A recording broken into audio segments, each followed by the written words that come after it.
Alrighty. Hello, everyone. Welcome to today's St. Patrick's Day stream. Cheers. Picking back up where we left off last weekend, I guess, in a sense. We had a fun night then. Got together with a lot of the tavern guys. Had some beers, had some fun. It was a good St. Patrick's Day stream. I was grateful to be a part of it even though I was only really able to be there for an hour. It was still a lot of fun. Today, we get to actually talk about St. Patrick and, lean a little bit into his legacy and what he means. And then we're also going to, of course, be jumping back into the world of Skyrim. So I'm already grateful to see Sentry here. I'm very glad to see you, my friend. Grateful for you for being here. A little curious about what you mean by womp womp at the very beginning. That was before any of the delays, which half of that was the fact that with the power going out, I forgot about the fact that it would change the light setting on all of the lights I have plugged in around here. Like, it's not just those. I have stand lights on the side and in the back and lights all over the place that need their settings adjusted, and then the other half is just my body decided it really wanted to kill me today. There's some days where just I wake up, my body's decided I deserve the death penalty, and tries to eat my soul. And that's been today, but overall, very good day. We've got 2 new cows, very excited about that. Adding to my own pasture, I suppose, in honor of St. Patrick. I had some corned beef hash with the family, and got my shamrock shake here. You can't quite see it. Still dealing with, small the webcam that we used to have, but also better quality. I'm not yellow anymore, so you take what you can get. Grateful for it. It's game highly recommended, though I hope to upgrade soon. We're going to be first doing things like Ethernet and CPU before we break back into that, using some of the money we got from our last sponsorship, and a lot of those things are going to take multiple months of getting there, but we're already well on our way, so thank you all so much for that as well. And yeah, I guess with that, I'm ready to break into St. Patrick's. I don't think there's a lot else to update in terms of news.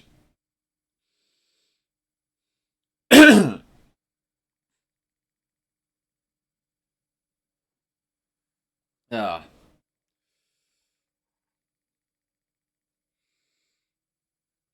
Yeah.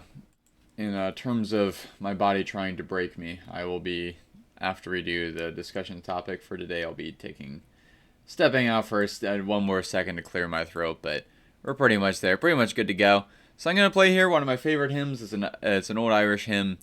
A lot of people are very familiar with the Irish Blessing as well. We can go back to that, but just let this play out here. Be thou my vision. And then we got St. Patrick over here. So you got a visual while I, briefly talk about his life and his legacy, which I think a lot of people, everyone knows the name, at least in the United States and Ireland, of St. Patrick, but a lot of people don't really know who he was, his life story, let alone just how massive an impact this man has had. Like, this man has a legacy that has lasted longer than the likes of Julius Caesar. And we're going to go into that in a moment. Another, tidbit, like, he is one of my favorite saints. He's been part of my life for a long time now. A lot of great prayers. I put them up on Instagram today. You can see those on there. But he also, I'm such a fan of St. Patrick that, like, if I were to become a priest and then become Pope, I would choose St. Patrick as my name, like Patrick as my name. So let's get into it. Let's talk about who St. Patrick was, his legacy. A lot of people don't realize that, we think of him because he's still in the modern day as maybe decently contemporary. But actually, St. Patrick was born when Britain was still Roman. The Roman Empire hadn't fallen yet. The Western Empire hadn't been sacked. Rome hadn't been sacked. The Western Empire hadn't fallen. It was around 400 AD. And he was born in Britain. He wasn't born in Ireland. At an early age, he got kidnapped by the Irish. They were, still at odds with the Romans at this time. So he was born in Roman Britain. He got kidnapped at a young age, eventually escaped and made it back to Britain. He would go on later in his life to be ordained a priest. He would feel like going to priesthood and would fall into that. But he never forgot the land that he spent actually a decent amount of time in indentured servitude in the land of Ireland, and he decided to go back. Which talk about not holding a grudge. He didn't come back with the sword or anything. He just a humble priest looking out for the people there. He took exceptional care of the poor. But also is renowned throughout church history as one of the best evangelists we've ever had. He's always shown with the clover, and a lot of people just, chalk that up to Irish symbolism and legacy in that sense. But originally, all these things originally come from from somewhere. And that one really stuck with people because one of the most difficult things to understand in Christianity is this idea of the Trinity. One person who's also somewhat three people. And the three-leaf clover is one of the tools he used to explain to the Irish people. Going back to that tidbit about the Roman Empire being born in the time of Rome, in the century in which he was born, the Western Empire would fall, making Rome was founded around 750 BC, and the Western Empire fell in around the late 400s AD. So around 1,200 years of legacy of the Roman Republic and then the Roman Empire. So I just want to put that into perspective. And so during this time, although the whole world is changing, he's probably dead before Rome actually gets sacked. But in these very late days of the Roman Empire, he is making Ireland the Christian stronghold it would be until the modern day. Which again, to put in perspective, Rome had been an empire for about half of its lifespan. A little bit less than that. This man made Ireland Christian in around, like I said, 400 AD, and it didn't really stop being majority Christian cultural-wise until around the 1900s. So again, they put those two legacies next to each other. Romulus and Remus established this culture and this identity, and aren't even really the ones who, might not even been real people themselves, but, this pantheon, this identity, this culture, which eventually becomes Christian in the first place, before it even, leaves being anything practiced by anyone. The Latin culture, which only really is preserved into the Middle Ages by the Church. St. Patrick's legacy is longer than that. His is significantly longer than the Empire. The reason I was thinking about Julius Caesar when I was thinking about this bit was mostly because I was thinking about the Ides of March, which happened this past weekend. That was last Saturday, where we did our St. Patrick's Day stream. And so that was just a massive wow moment to me, and the distinction between how these two men made that legacy. One through the sword, and one through the shepherd's hook and the cross. And it's a beautiful dichotomy. It's not to say, the Ides of March, that no sort of Christian conversion or conversion of heart, more gentle approach to changing a culture doesn't come with loss. It always has, from Christ up through 11 of the 12 apostles, through mass amounts of, or I suppose 10 of the original, and then 11 of the total apostles, biblical apostles. And then through, thousands, and then later hundreds of thousands, so on and so forth. Exponentially growing number throughout history of persecuted and executed Christians, not to mention other changes in other parts of the world, all sorts of civic and cultural changes and shifts have required the laying down of people's lives, have ended up in death. But it's just this, but nonetheless, it makes a clear difference between these two men and these two legacies. I think is just very interesting that St. Patrick was able to convert literally an entire country. That's main cultural element was the hatred of the Romans at that point. They had their legacy, they had their tradition, which was also very, very strong because it was boosted by the fact As all cultures are, they're boosted in times of war and in strife. People get really passionate about their identity because they have to fight for it to exist. In this time, he comes in there and he moves the entire Irish people. So this incredible man, incredible legacy. It's a legacy that has survived.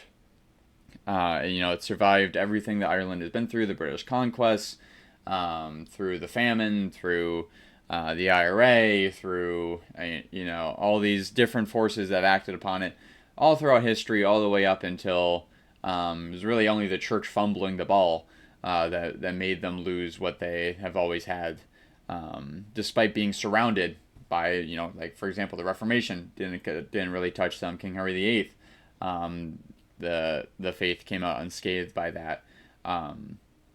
It's crazy. I think St. Patrick predates Martin Luther. He predates King Henry VIII, and his birthday is still celebrated. Again, going or not to be specific, the day we celebrate his feast day, March 17th, today, is the day of his death. It's the day that he was born into heaven, what Christians would consider the more important of your birthdays, perhaps the most important. I don't know. I think yeah. I mean, there's a reason. Partly I'm sure it's because of the trouble pinning that day down, but also even relative to baptism day, which is a fun thing to know. July 6th for me. Yeah, his birthday is still celebrated when these people, they're people like Romulus and Remus, Julius Caesar, these figures, we remember them, but no one really celebrates them anymore the way that we do St. Patrick. And he's still, a massive, not just religious force, but cultural force, which is another thing that makes him so incredibly significant, is that he didn't just, help people find God, but he assisted, he found a way to get the people to really bring God into literally every aspect of their life in such a powerful way that it took nearly 2,000 years for that to even start to chip away. So kudos to him, incredible man. I'm glad we still celebrate him. Even in the period of Valentine's Day and Xmas, he is still Saint Patrick. And his legacy lives on. We're very grateful for him and for all he's done. Let's see. Let's just pull up his prayer and we'll wrap up with that.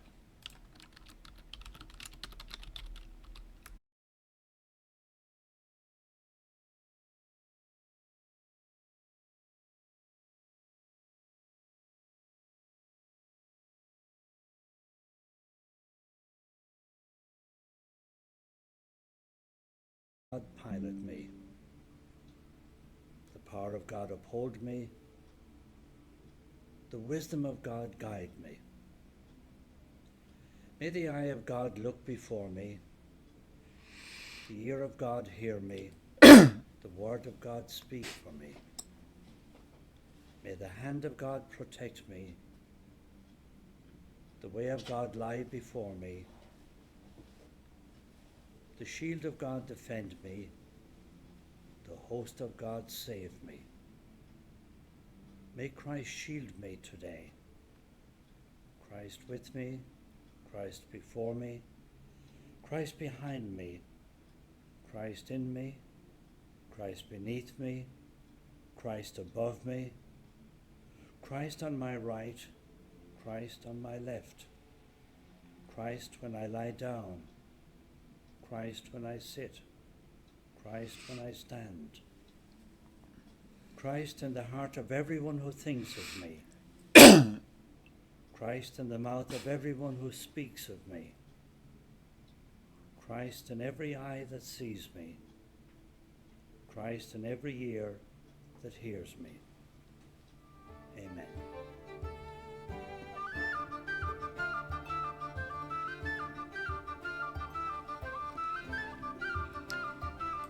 A couple things there too to shout out. Number one, you sound kind of, I hope, got the impression as that prayer was going through. This idea that we talked about earlier about God being everywhere. That was a massive part of his evangelization style and his identity. The unique character of his preaching is this idea of God in every part of our lives. And you see here, a lot of people won't know who these people are either. The Salesians, they were founded by St. Francis de Sales, and that is an order. It is basically lay Catholicism with like it's a set of rules that you sign up as a layperson instead of becoming a monk or a priest or anything along those lines. You still take up a rule of you have to do a certain amount of type of prayers a day, certain type of fasting, excuse me, all throughout the entire year for basically your entire life. Um, you pledge yourself to that, and that's just for your ordinary day-to-day Christians, and that is really what this man did to Ireland. He not only did he again bring the religion there, but he also created the cultural zeitgeist. Was massively responsible for um, both an addition of new symbols to the culture and new cultural elements, but then also the changing of old elements, the transfiguration in a sense, as we consider this past weekend, the Feast of Transfiguration, taking on a new identity, even looking, symbols, so many of the Celtic symbols involved, like the numbers 3, for example, a lot of the Celtic knots, or infinity, and so on and so forth. And he takes these elements and he helps them to see, a sort of a prevision, a natural inclination to the Christian God that already exists in the hearts of all men that kind of formed the culture that Ireland already had. He transfigures that, and so basically, what it means to be Irish culture really comes from that. Even beer, when we think about an Irish culture today, beer largely came out of monasteries. That's where most, the legacy recipe and recipes and manufacturing techniques really came out of. And then even the government, it would, by the time when he came there, it would, the divine right to rule would have come from this, the Druidic culture, and then it ended up coming from a Christian culture, which became the foundation block of all the governments Ireland has had since. So in a sense, this man literally just created a nation. He created a nation, an entirely Christian nation, out of nothing. Just one dude who decided that I was going to go back to the people who enslaved me, and I'm going to, help them find eternal happiness. So truly incredible guy, and we again salute him today, not only in Ireland and in other parts of the world, but also even in the predominant empire of today, the American one. We still celebrate this hero of the faith, this hero of humanity, and just truly, truly incredible figure in human history. So, cheers to St. Patrick's, to St. Patrick, and cheers to his legacy.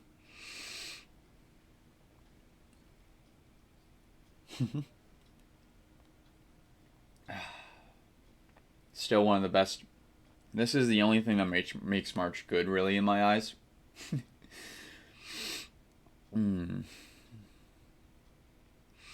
March is otherwise defined by me simply as being, like, deceptively cold. Like, it's bright and sunny enough to make you realize what you're missing in summer, but not warm enough for you to enjoy any of it. It's like just a mockery, essentially, is what March is. But then there's this, the Shamrock Shake and St. Patrick's Day in general, and this is good. It's warm there. God is blessing you, my friends, on your way out the door.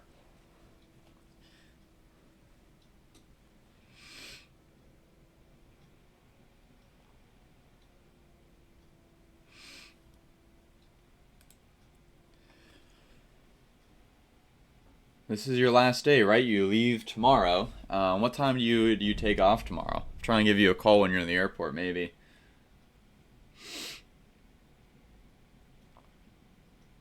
Uh-oh.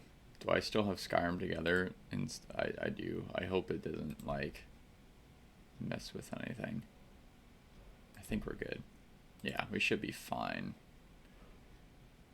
I do worry, though, that this is going to affect um,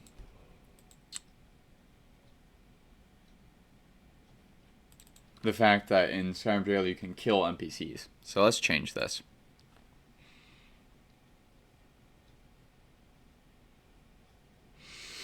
Hmm.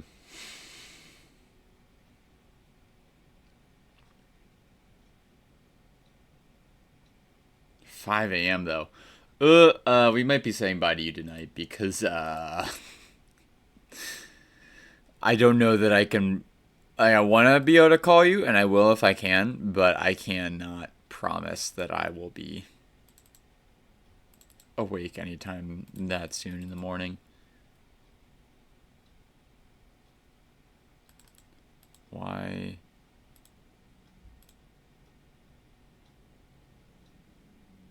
Can I just. I just want to open the game without using the mod. Please.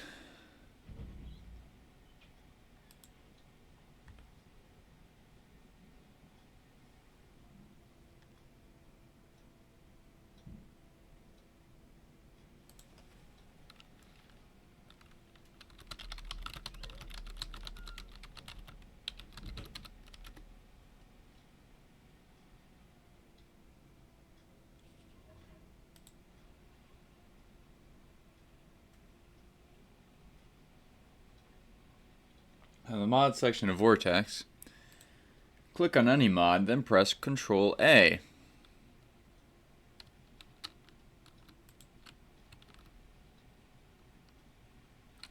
Disable.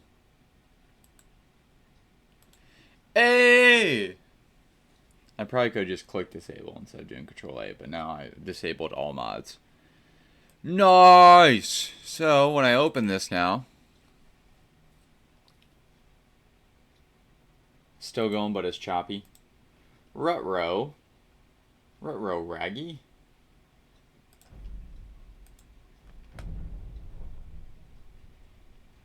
Keep me posted. Oh no, my verse of the day is kind of chopped up. You know something that annoys me sometimes is that some Bibles don't capitalize all the uses of God. Like, in this, it's tradition when you write him for, for example, as was in this verse, you would write it with a capital H because you're referring to God. And that kind of makes that distinct in his, but it did not do that. And some Bibles just don't naturally do that. And that's kind of disappointing.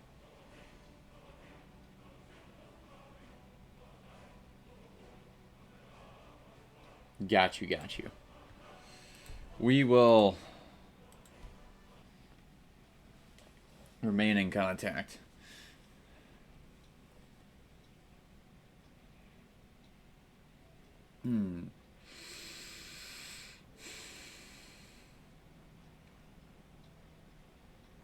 Alrighty, here we go. I'm going to take one more bite of this delicious shake, and then I'm going to pause. I'm going to tab out of the stream for just a minute to clear my throat before we get into Skyrim.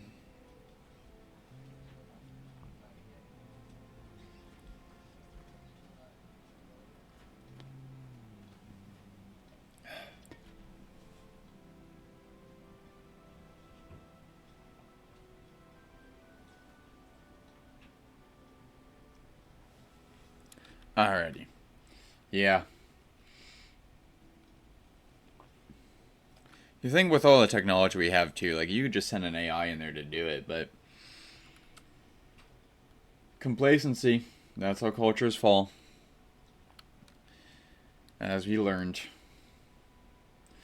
Alrighty, so I'm just gonna, turn my camera off basically. By turn it off, I mean I'm gonna flip it up and, shove it down into my mouse pad.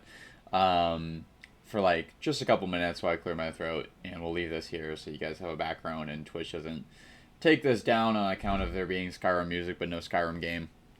And then I'll be back in just a minute. Appreciate everyone's patience.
Alrighty, we are back.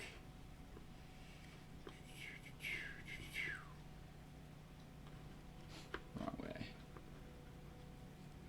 Eep.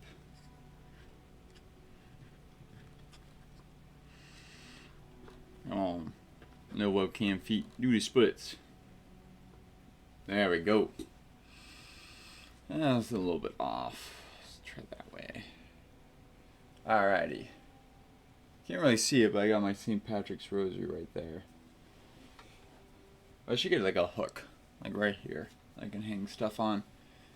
I've had for a long time a desire to put stuff up over here, but I just like there's not, with this webcam, there's not enough space. But like I got an Aslan thing, got Babylon 5 thing.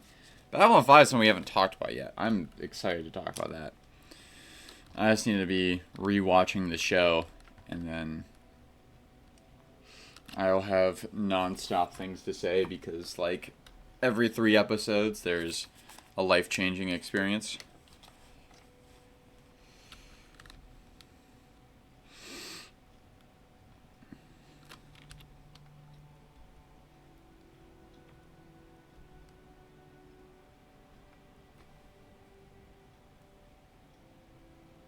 Alright, I think we go up this way. It looks like there's a path there. I don't want to take the long way. So we don't get stuck in the mountains.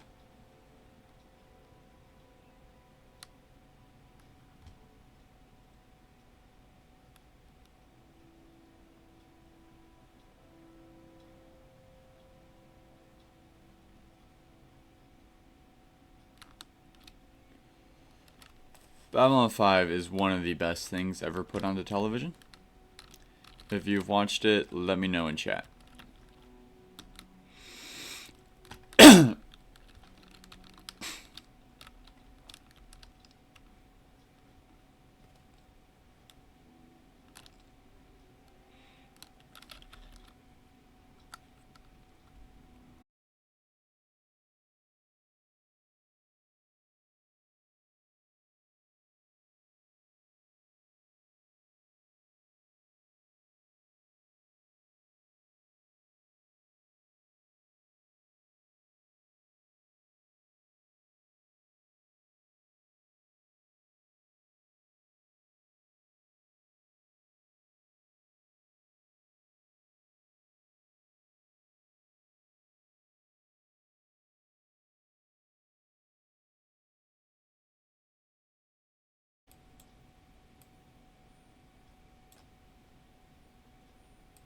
Say it ain't so. Wi-Fi. Why are you so bad?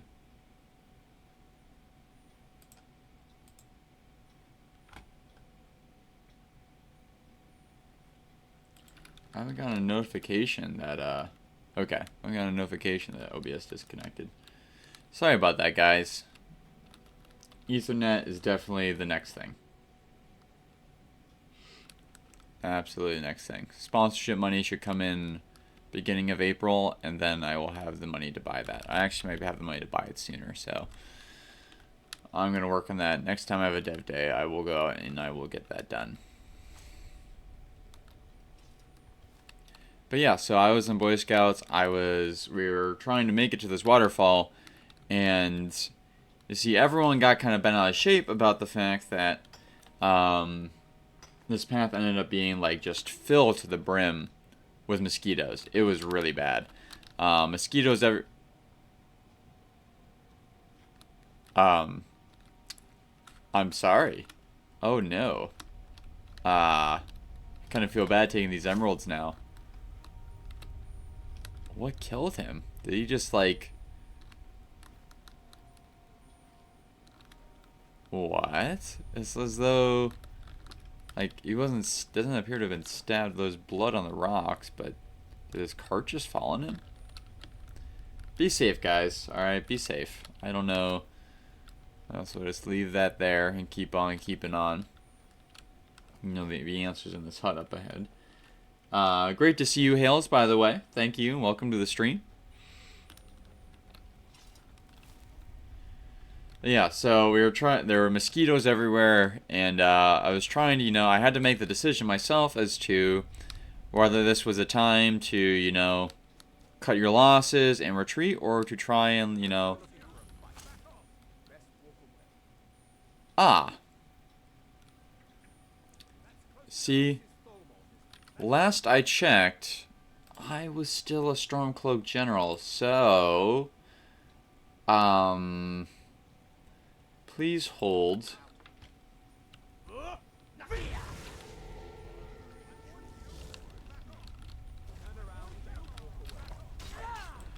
Alright.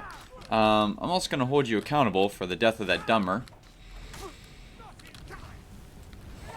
Bloody High Elves hate anyone that is not a High Elf, and that includes Dark Elves. So I'm currently working on being a Thane in this area.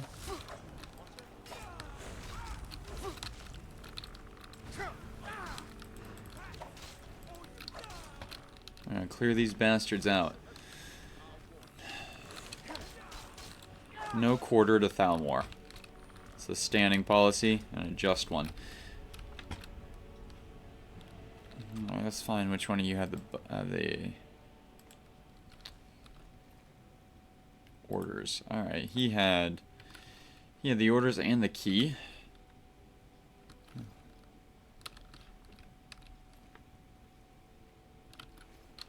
That's really of note.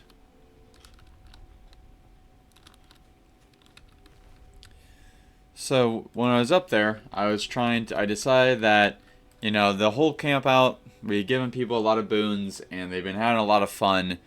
There hadn't been a lot of, like personal development time we spent during the camp out because we were out of the country. I really wanted to make the most of that, so I decided to lean into it and be like, "Hey guys, we're gonna push through this, and this is why." This one means to us. We really want, we want to say we're Boy Scouts. We want to be able to say we did this and accomplish this while we were out here.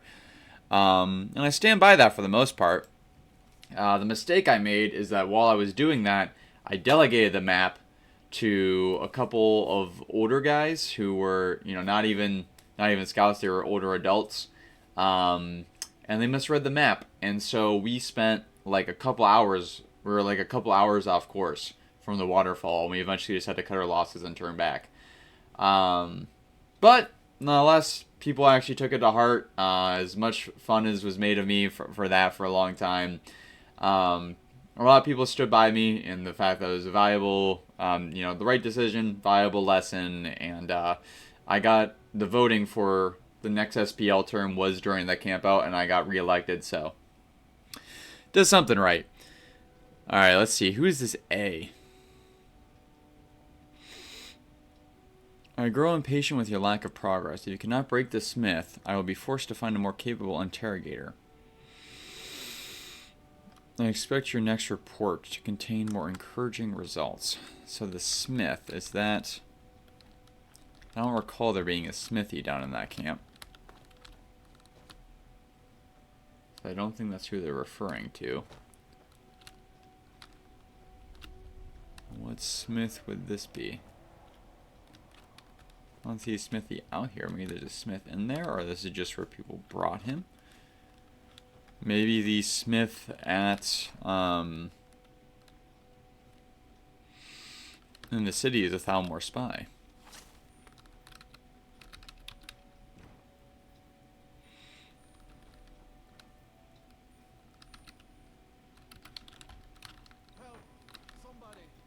Oh, okay, so I think we found our smith.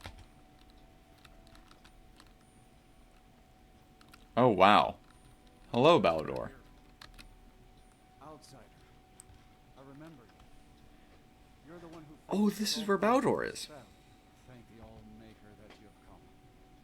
These accursed elves have taken me from my home. This smith. What do you know? It just happened to be the smith we were looking for. I didn't really read. I just kind of blanked on the fact that's where the arrow was pointing. I don't think the Lord had worked out. Are you hurt badly? Do you need healing? No, my wounds are not serious. I don't think the elves were trying to harm me. Perhaps they intended to frighten me. At worst, I have a few bruises to show for my ordeal. Why would the Thalmor abduct you? I do not know this word, Dalmor. If you mean the elves, they were trying to learn the secrets of forging Stalwart. Their Well, leader, that makes sense of an it. elf named Ankarian, has a map. He says that it shows the location of a hidden source of Stalwart. Where can I find this Ankarion? Familiar with Stalrim, They have to a ship. degree. They took me there and showed me the map. You will find it on the northern coast of the island. Please, do not let Ankarian make his weapons. Kill him or let him live. Take the map from him. It belongs with the skull. I will return to the village. When you have the map, please bring it to me there. Thank you. May the Allmaker bless your days. I'd be willing to let the man go, but not this man, the Thalmor agent. But we do need assurances that he won't be, he will still know where the location of it is. So we need assurances that Thalmor can't find their way back there. They may very well have been responsible for the Dark Elf dead down there because maybe the Dark Elf got too close. The Thalmor are not friends of the Dark Elves, though, so the Dark Elves aren't necessarily a friend of any men. I don't know if they'd be allowed back up here. They seem to have had to sneak as far as they could, and the Dark Elves would probably rather have the Stalroom for themselves, if anyone, but it would not be in the interest of the newly united Skyrim to let any of them have it. Find the elf ship at anchor along the northern coast of the island. We'll determine then the viability of taking any prisoners, but for now, we must at least set out to stop them. And now that I know that this all belongs to the elves, we will take our leave. Guide to Whiterun. Says there could be spies there, who knows? Very well could have had something to do with someone being in the Jarl's ear and talking him into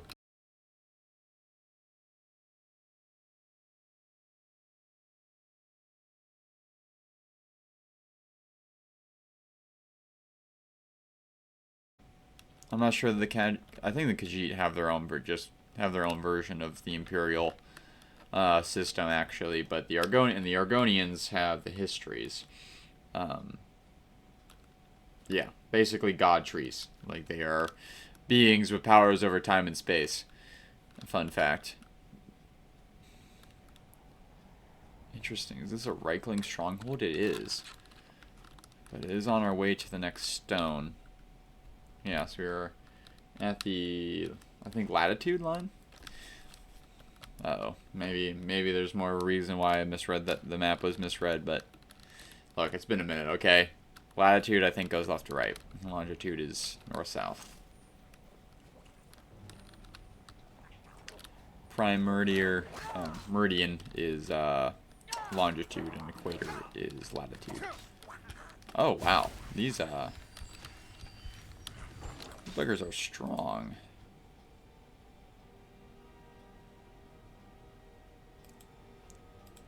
Ooh, I forgot that we had a quest to do inside the town.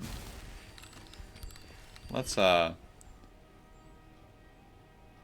take care of these guys quickly, why don't we? Soul Tear, and we'll equip fast healing in both hands, just so we survive this.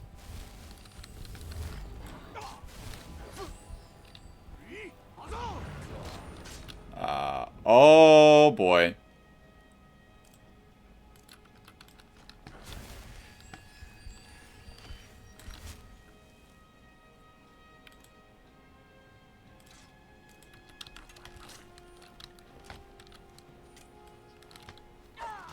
Throwing their spears at me.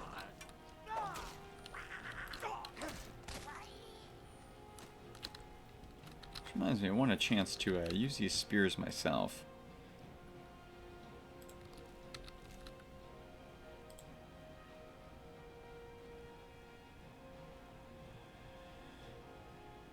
I'm really gonna give them a try, so let's what?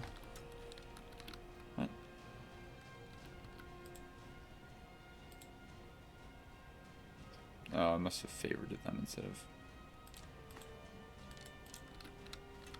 Wait, what?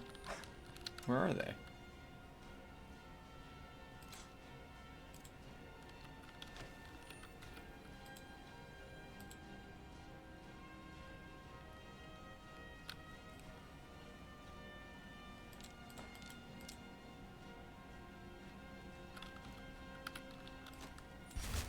Can I not use them?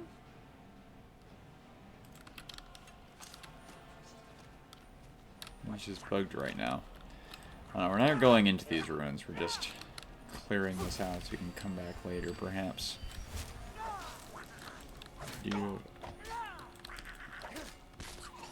More urgent tidings at the moment.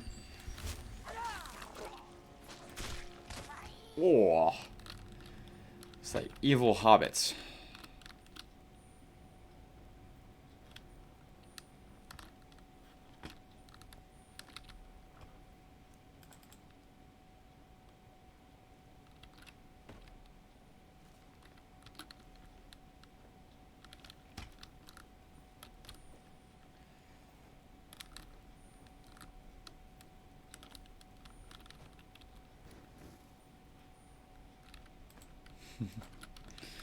It's so small after I don't look through the door, I pull off like the top.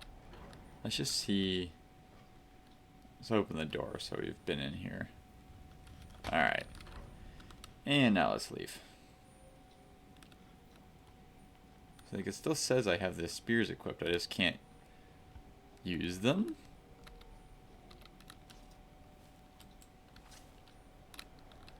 Like what is the meaning of this? In a reaver now? What business do you have here?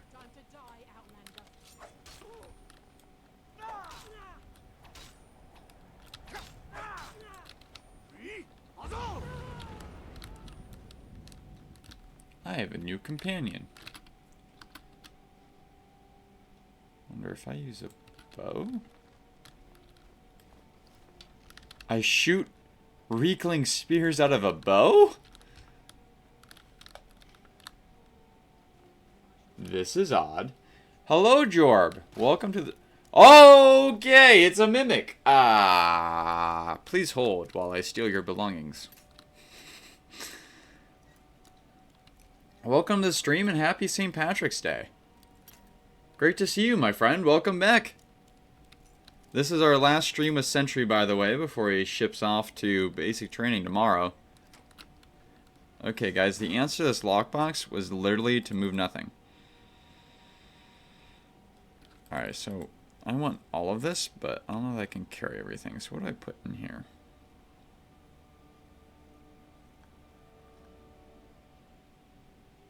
What am I carrying? That's too heavy.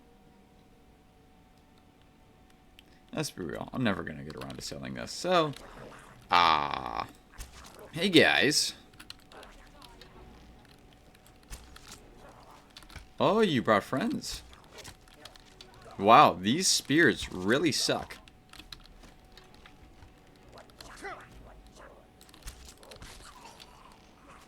But not against Reeklings. Not too bad. Did a headshot. Oh, look at that.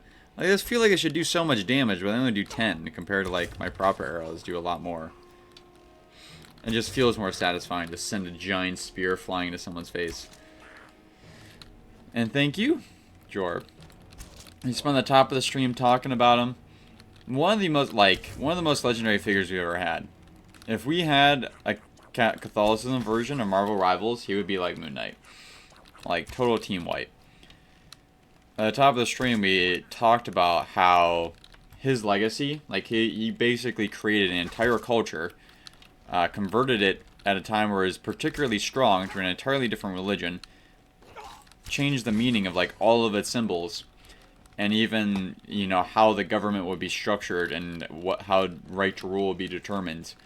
Doing all of that to a people who had enslaved him in his youth, who he decided to go back, not with the sword, but with his heart, and totally changed their entire lives and culture for a period that, you know, this long-standing tradition of that, lasting all the way up into like the 1900s, like a longer period of time than the Roman Republic and Empire existed combined. So, pretty incredible guy. One of the most like massive figures we have. In love with him, in love with his prayers. If I were to ever become Pope, I would choose the name Patrick. He's just absolute legend of a guy. Yeah, and like he seems more contemporary than he is. He was born in Roman Britain. So he converted the entire nation of Ireland. Yeah. Even right now, and he is celebrated to this day, you know, long past the time where anyone celebrates anyone like Caesar or Romulus and Remus, whose civilization and culture died out before his did, in what is currently the most major empire in the world today. Not obviously a literal empire, but any form of government can be an empire depending on how it plays its hand. It's more a identity of international, of foreign policy at this point than it is something about government structure. But yeah, absolutely incredible guy. One of the best evangelists we ever had because he was really good at analogies and simplicity and helping people to see God really everywhere. And that's how he made it into every part of Irish culture. Compare him to the Salesians, you know, how bringing the faith in a powerful way even into lay life.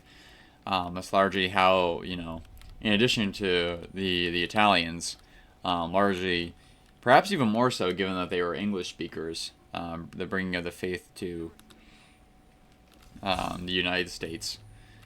And yeah, he's just an incredibly good guy and a humble man, tended sheep, both literally and spiritually. Truly loved his people, and they loved him.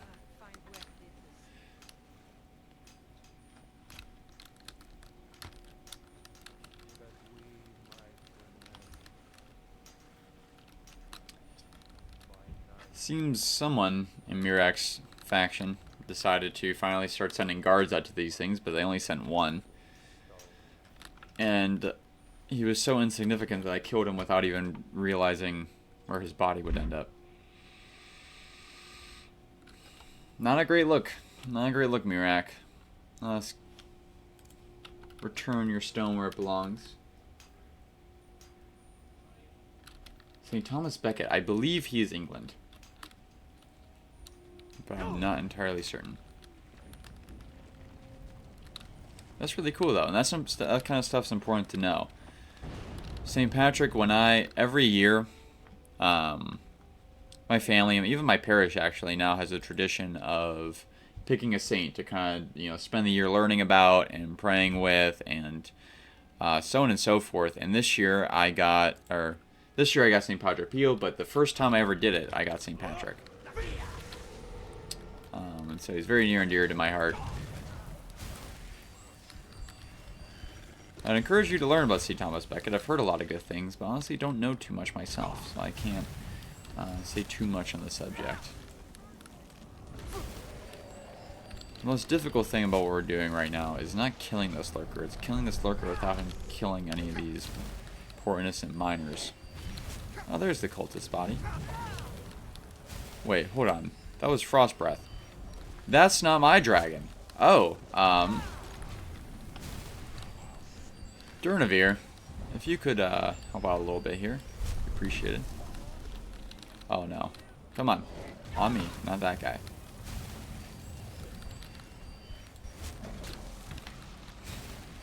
Please hold, dragon.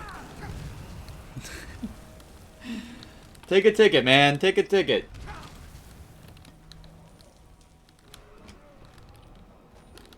Really?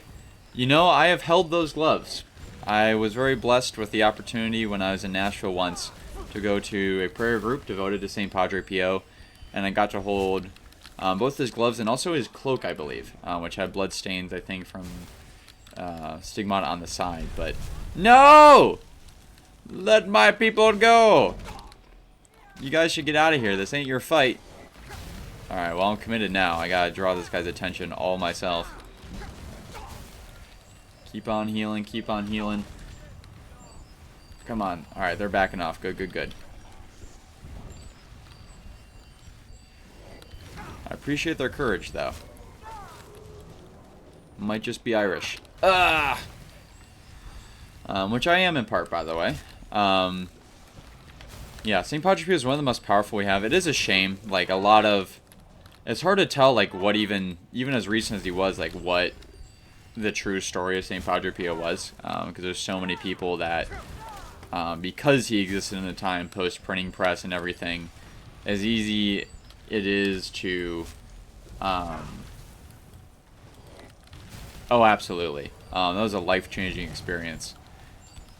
One of the most blessed I've ever had. I know he was particularly big to my grandfather, who prayed to him for a long time about the cancer of a member of my family that ended up pretty much miraculously, almost without explanation, going away. So, incredibly powerful saint. One of the best, one of the most powerful we've had in human history. And it's incredibly lived so recently and had the stigmata. Incredible, man. I'm looking forward to it. I'm a little bit behind on learning about him this year because I got behind on my saint last year, and I'm trying to finish up my book on him, Saint Aphrahat, who is one of the Desert Fathers. Or not Saint Aphrahat, I'm sorry. Saint Anthony of the Desert, Saint Anthony the Great. But yeah, he's also, because he's post-printing press, as easy as it is to find the true information about him, it's also easy for lies to get printed, or to come up with their own stories. But, as one of the books that we have was written by one of his assistants who, took care of his journal and interviewed him his whole life. That's where I get, like, the most reliable information about him. And one of the main morals of his story that I took from, learning about him when I was younger was the principle of trust God. Default. This goes with people too. Give people the benefit of the doubt. If something seems good and seems loving and generous and kind, assume it was God. And so I assume the best when it comes to stories about him. Even the more eccentric ones and far out there. Unless there's really any problem with them. And try my best to live by his example and learn from the morals of those stories. Even legends, myths can tell us, valuable lessons.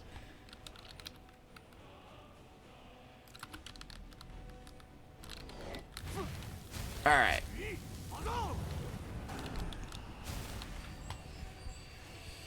I'm curious what would happen if I killed a dragon with Soul Tear. I kind of want to try that.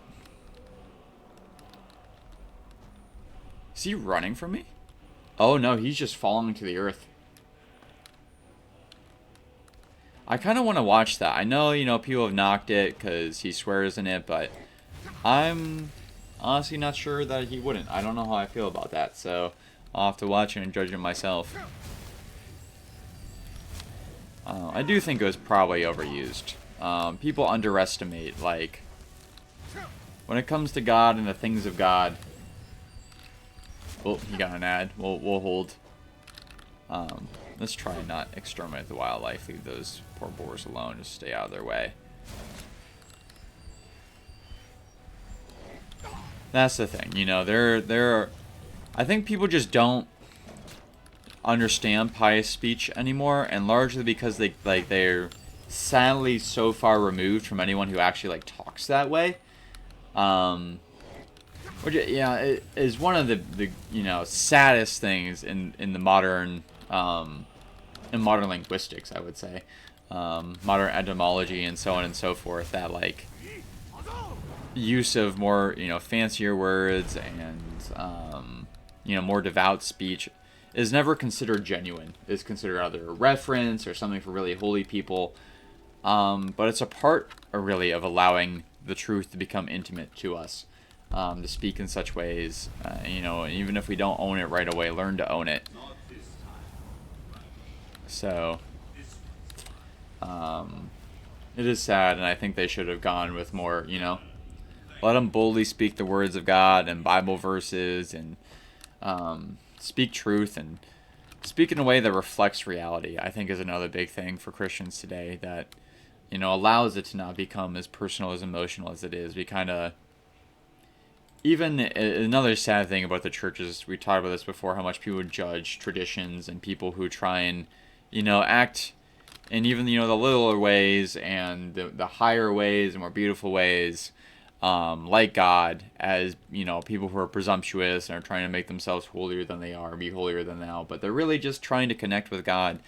And they do so in a way that allows the faith to become more powerful and personal, and that they don't deserve to be persecuted for or judged for, but people do judge people when they do that. But I'd always recommend it. I mean, that's how I try to pray. That's how I try to think. It's how we always should. It's how we should try to write. Try to become those way. And yeah, do it and try to learn it in such a way that it becomes genuine, but do it.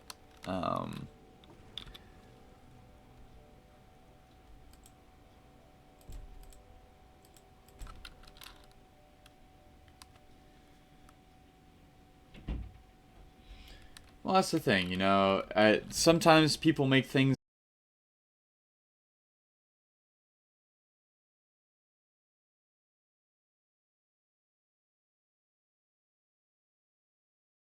left off. Ooh, I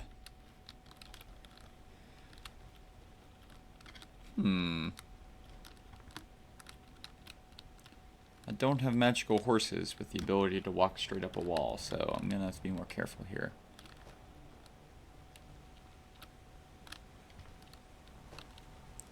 These things are great.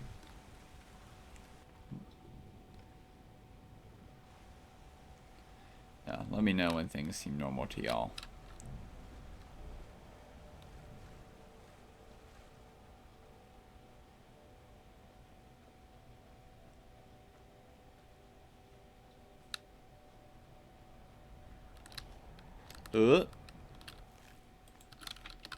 Look, Spriggan, I have no quarrel with you.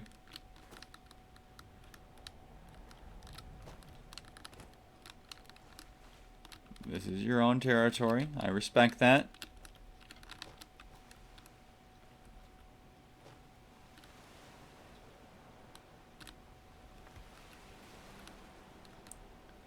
I presume the Reiklings are bad neighbors, so I will, we'll take care of these guys. We good now? Okay, sweet, sweet, sweet.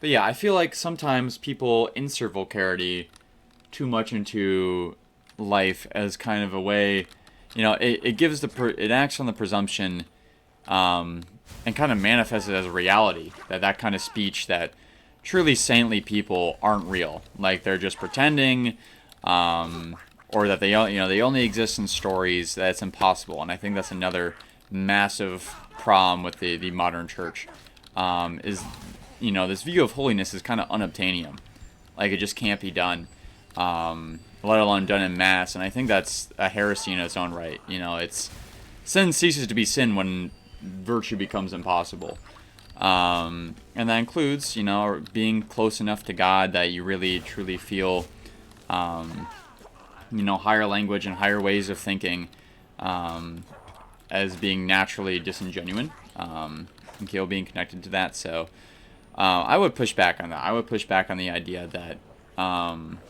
you need to make something vulgar to make it more real. I think they're doing the exact opposite. Or the I'm sorry, the idea that if they made him speak in higher ways, it would seem unrealistic, or he wouldn't seem like a real person. I'd push back on that. I don't think real people have to be as flawed as that.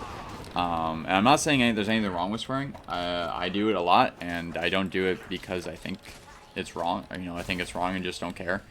I went years of my life where I didn't say a single swear word, including Paris Island, but I came around to it.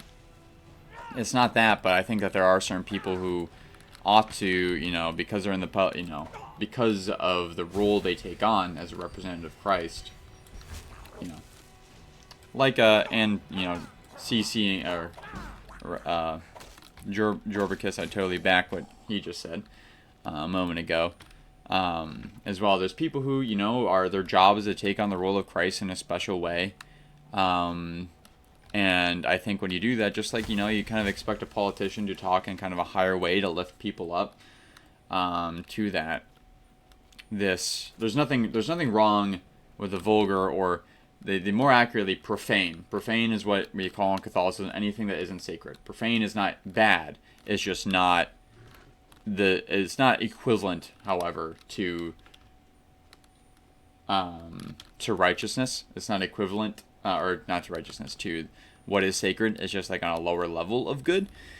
While that should be a part of our lives, there's some people who need the sacred, whose role is that, to have the sacred as more, is more prevalent in their life. And someone like Padre Pio definitely is in that category. So he may have sworn from time to time, maybe use it in his spiritual life. I wouldn't put it past him. And I wouldn't say that's inherently unholy or anything like that. But I'm also not going to...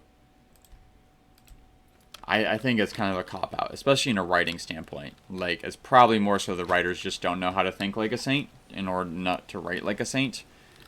And so they default to speaking in the terms of the time, and kind of projecting modern sensibilities onto a character that did exist in the past.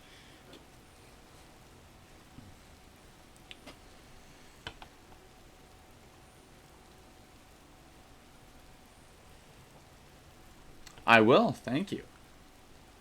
Canon Stephen Sharp. God bless him, and I look forward to it.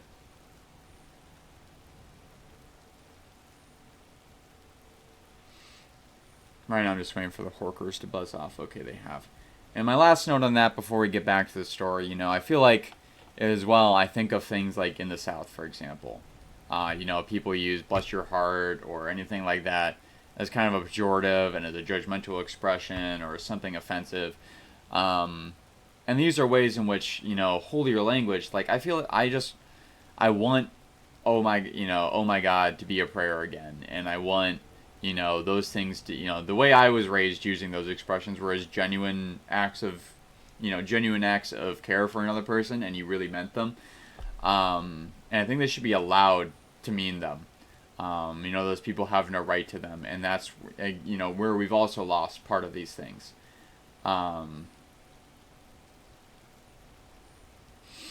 Also with vulgarity, don't mix vulgarity with the sacred. Like, you shouldn't be cussing on the altar, for example. Don't mix, don't use it, as you would anything else. Don't use it like a club. Don't use it all the time. Don't let it ever outnumber the amount that you praise God. Where again, ejaculatory expressions, praise be Jesus, should be more common than the F word. Especially even when things get hard. Remind yourself that God is good, and not just looking back later and saying, God worked good out of that thing that was bad, but really forcing yourself to, in the moment, see that thing is good. When pious speech becomes either a fantasy or profanity in its own right, then a culture has truly become lost in somewhat one of the most meaningful ways. It's a very sad thing. So, bless the Lord. And on that note, amen, amen. Cheers, and let's keep going. But we'll cheers St. Patrick here. With a bite of Shamrock Shaker. It's very quickly going to be a drink of Shamrock Shake. We're getting to that point. And we'll get back to the story.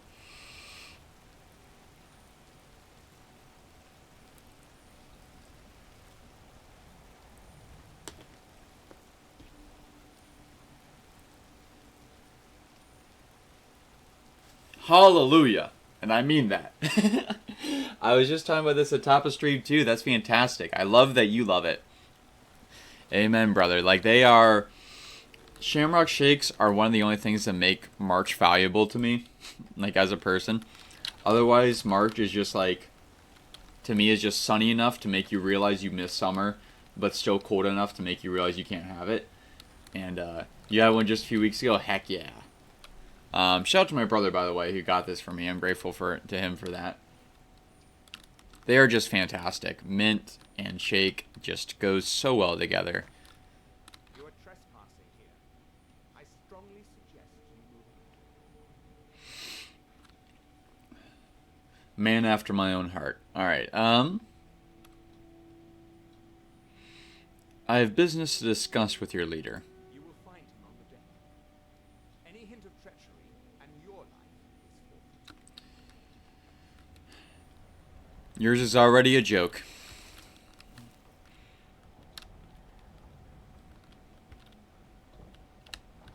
And a bad one. Alright, and carry on. Get out of here before I lose my patience.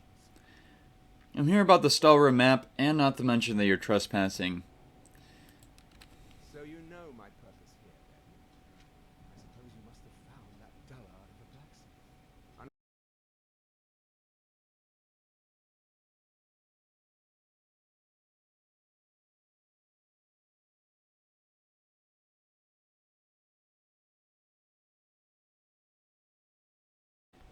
Meddle in our affairs, and your end will be swift and painful.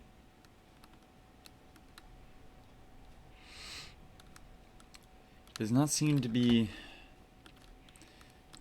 me this day, whose threats are idle. Alright, Horkers, look. I didn't kill you before, I'm not going to kill you now. I'm sure there are people out there who are wondering why I chose to take the aggressive approach there rather than, you know, persuasion. And it's mostly because I wanted to make him realize, like, that's what I was saying back in the hut.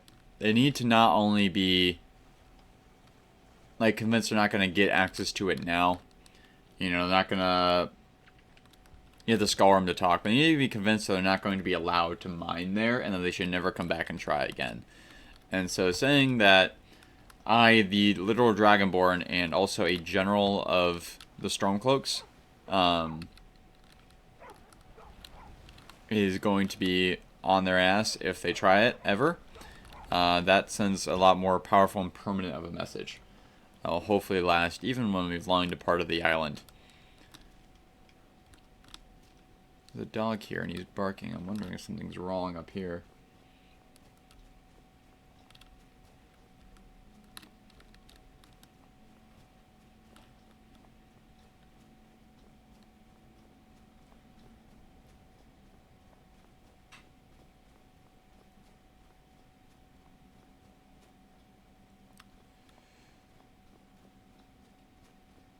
Welcome back, my friend. Oh, uh-oh. Uh-oh. Oh, they're werebears, but it's not night, so they're not actually bears. Oh, I feel so bad for y'all. But, look, I've seen before that, they don't care to be peaceful, and they certainly don't, in werebear form, and they certainly don't even seem to care when they have their wits about them, so I am going to take advantage of the opportunity to fight them when they're in this form, because I've seen their ability to terrorize the people of this island. It's a sad fate. You wish you could help them, you know, redeem them through it, but they gave me no choice.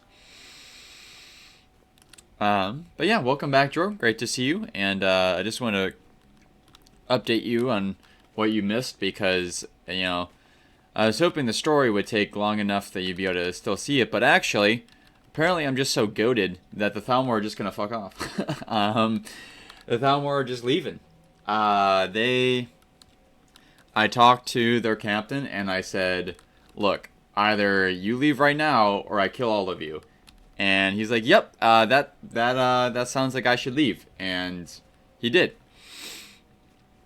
This is, in fact, a DLC. Yes, this is the Dragonborn DLC. Considered by many to be the best DLC and perhaps even the best storyline in the game.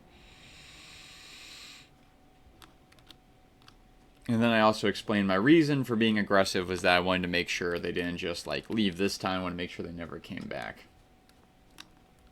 It is absolutely worth the time, my friend. Alright, I think we found what the dog was barking about. Guess I can uncover one more. Wait, a castle? Now I'm interested. Let's check this out before we dip back to drop off the map.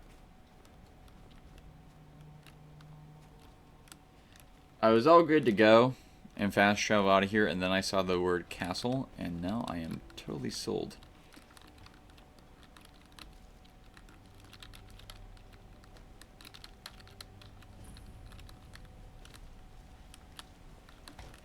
Let's just see what's up in here. Door's locked. I don't want to be trespassing. Perhaps they mean no one any harm, but I also want to see. Am I done with the DLC today? We are long off from being done with the DLC, actually. We got quite a ways to go.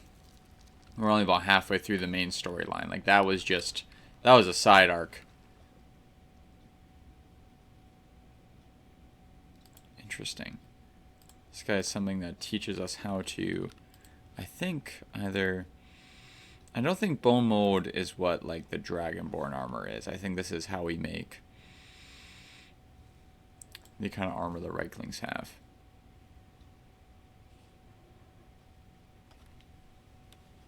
Oh no, it's what the Dunmer use. I'm sorry.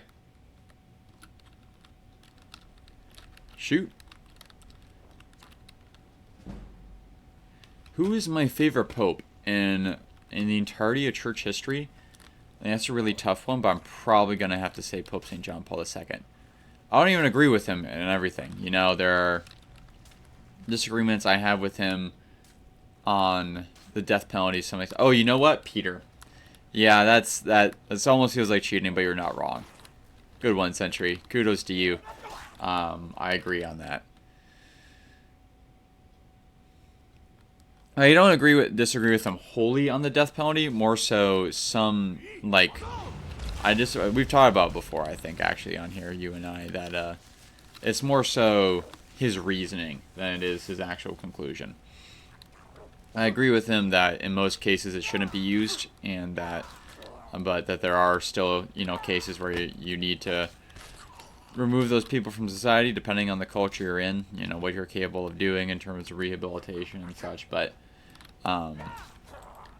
and I would disagree with him on how rehab is done. I disagree with him on what the death penalty means about human dignity, that kind of thing.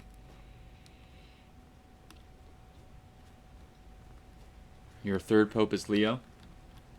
Leo the 16th, I think.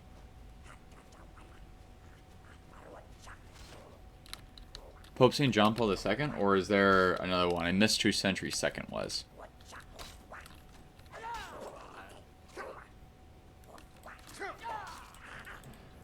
Could have very well been Photoshop. Like, there's a lot of that stuff is always taken out of context, even with Pope Francis, but...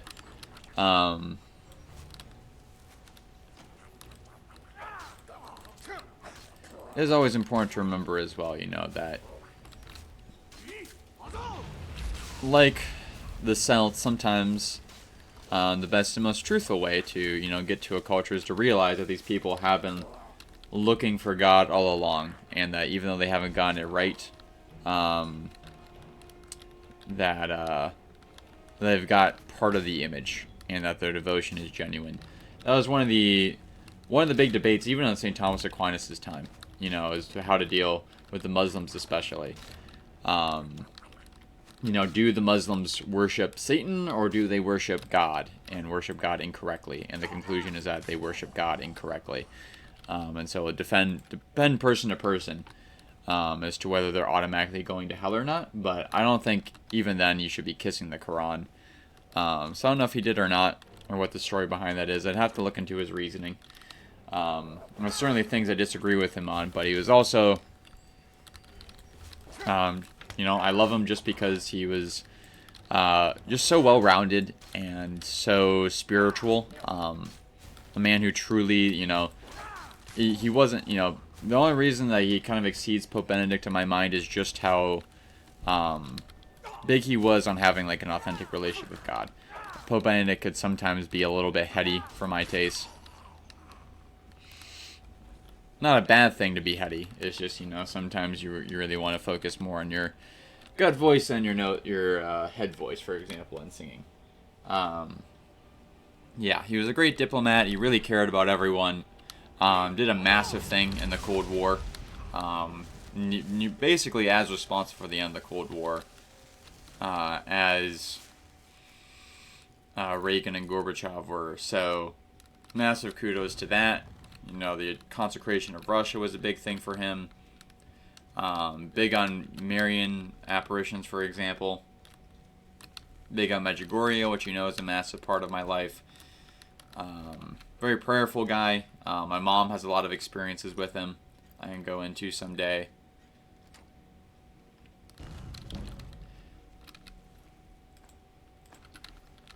Yeah. I'm quite a fan of the guy, but not quite as good as St. Peter, of course. And I just don't know enough about other popes, to say that any of them they compare in my mind. But he also picked a lot of good saints that he canonized.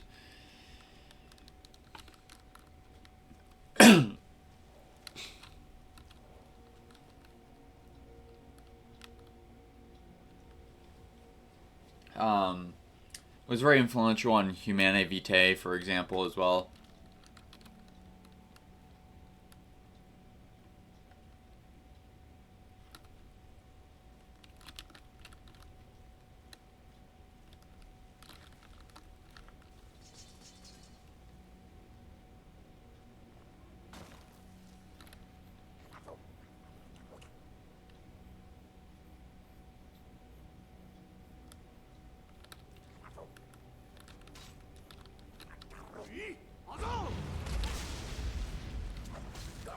I mean, it's understandable. If you're coming from outside the faith, a lot of people won't know much about Pope St. John Paul II. Yeah. And then, I remember that about Pope Leo the 16th. And respect to him for that indeed. A holy and pious man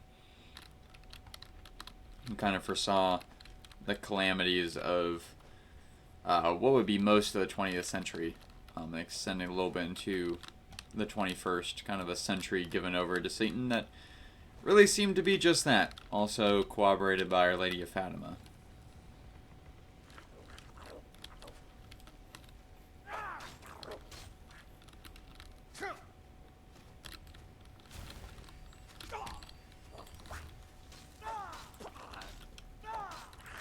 Yeah, and Pope St. John Paul II really gives me, like, the feeling of a father. Like, he's very much what you want your father to be.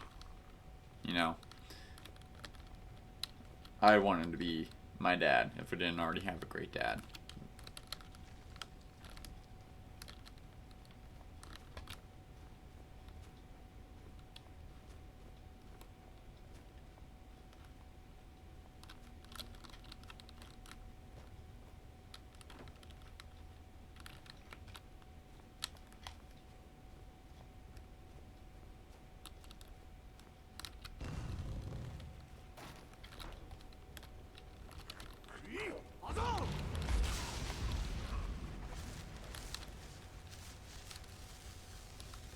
How about yours, Jorb?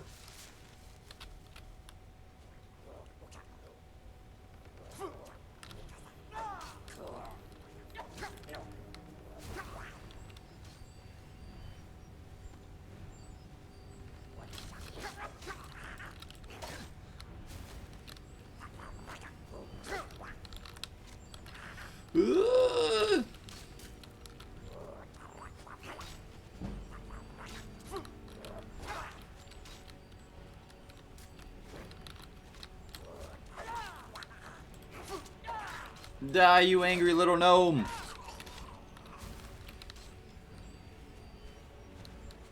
Got you. It'll come with time. Totally fine place to be. I mean, I'm still young enough that, I'm sure I have a lot to learn about a lot of popes to really know who my favorite one will ultimately end up being. Outside of probably St. Peter, especially since it seems like that might be what Gibbon takes as his confirmation saint. He's not sure yet, but...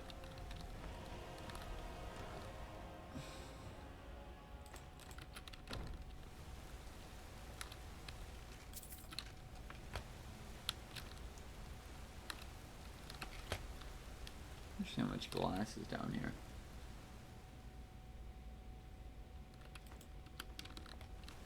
St. Pius X. What do you know about St. Pius X? Because I don't know really anything about him.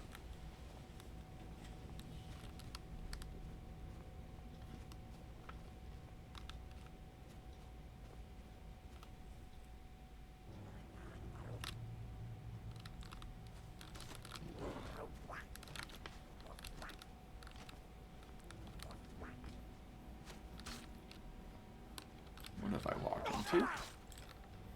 Oh, you are a beastie boy. Owie, owie, owie.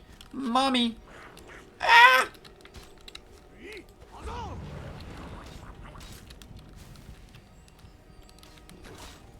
Ah! Oh, heck yeah. Shout out to him then. I also like Pope St. John the 23rd. He's another one of my saints of the year. Getting to know him and understand him is part of how I ended up coming around to having an ultimately positive perspective, even though I still absolutely get and see the flaws that came out of Vatican II. He's the guy who called it. He didn't finish it out, I don't think. I think he died partway through it. But he's the one who helped me see, you know, and anything that, you know, even the stuff that we might think of as bad in the church, anything that happens is ultimately guided by the hand of God and has a good side as well. And he helped me to see that and getting to know him.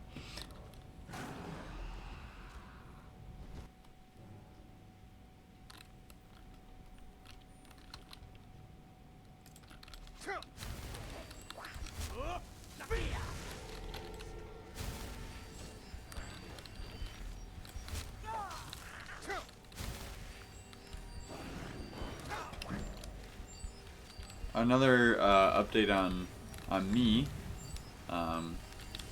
more related to the game than the discussion we've been having, is that I have recently, during this spring sale, purchased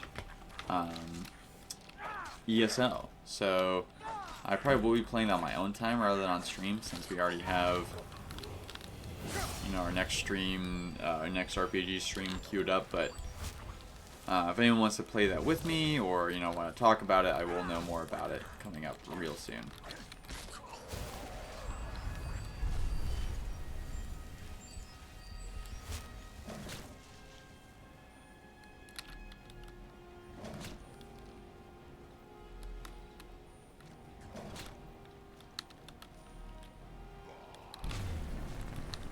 Got you. Hope Victor the First. Interesting. That's awesome, dude. What a Chad. I mean, that's what the Pope's supposed to do. He's supposed to be there to lay down the law and say, look, guys, we gotta pull together on these things.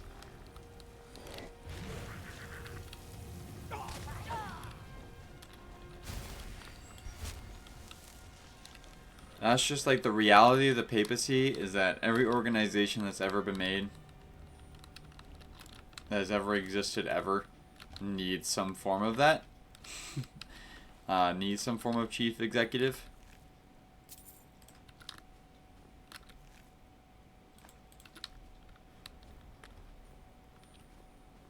So is Castle Karstag mine now? Like, what is this? There's a throne here and a dead body, but there's no, like...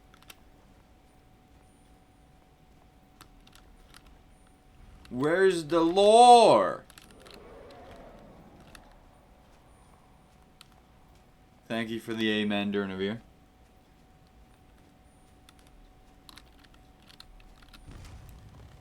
Got you.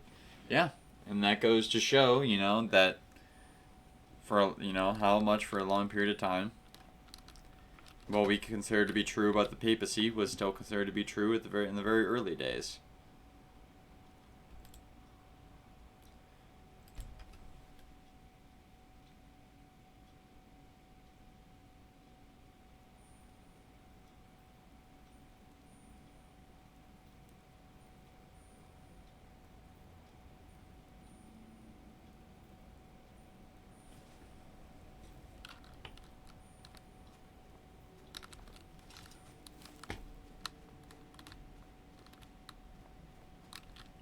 Right?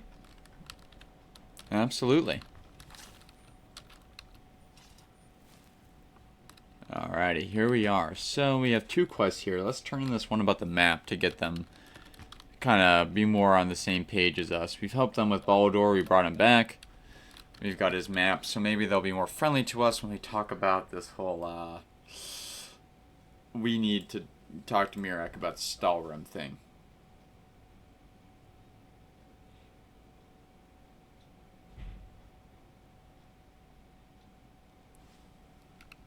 Amen, brother. Absolutely. And, you know, that boggles my mind about a lot of things, too. Like the Eucharist, for example, as well. Like, no one until, like, even years after, like, well after the Reformation. Like, there weren't, like, secret Baptists hiding out in the early days of the church. They weren't a thing. Like, there were the Catholics, and then there were the Catholics and the Orthodox, and then there were, you know, then there was the Reformation, and there were the Anglicans. All of these churches held some view of the Eucharist being, you know, along the lines of what it is today, not as a symbol. And then just have nowhere appear like, oh yeah, you know, we've all always, you know, you have always thought the Eucharist was just a symbol, and that's the end of it. You just made it up, and in some time, I guess, you know, like, okay, say even that the church did come up with it, like in the year 500, or like solidify it as a universal belief. Like, it's still clearly the one that won out in the early days. Amen. Saint Ignatius of Antioch is a big one. A lot of that stuff. Alright, let's step back into the world of Skyrim here.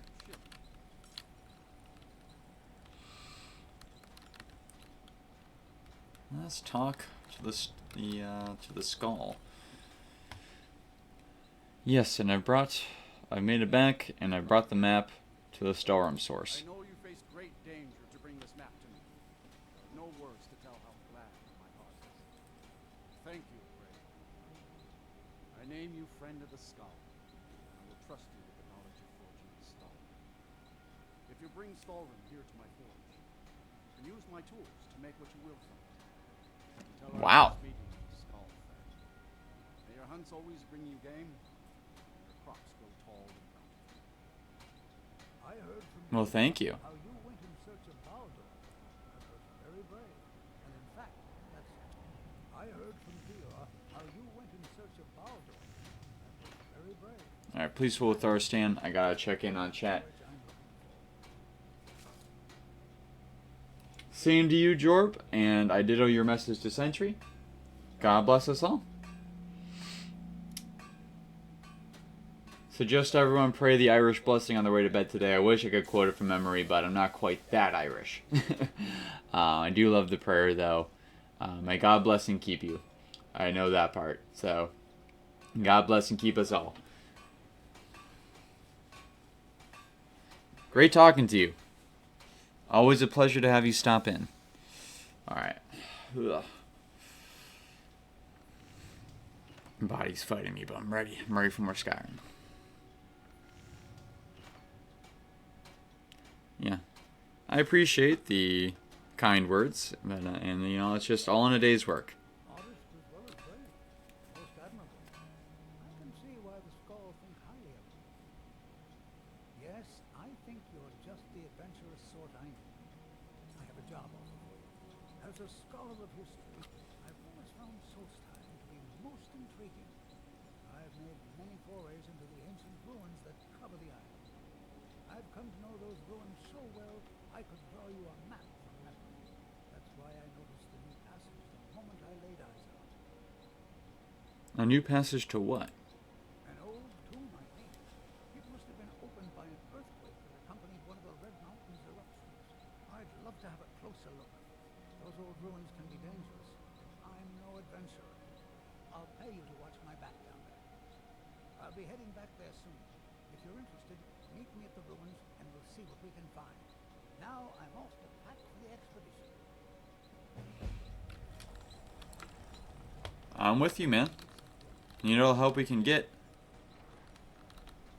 Trying to take down Mirak, so we will venture into those tombs. But first we gotta talk to the skull, and then we also have to make our way back down to it's been a week, sorry, I forget. Raven Rock, that's right. To solve what's going on there. But since we're already up in the north, let's check back in with these guys first. So the dragons have returned. Well, the skull has survived worse. Speaking of such, I spoke to Hermaeus Mora. He asked in return for helping to take down Mirak for the secrets of the skull. Yes, Mora. Old Hermamora himself. So he is the source of Mirak's power. Of course. We have many tales of Hermamora trying to trick us into giving up our secrets to him. And now he comes again for what we have long kept from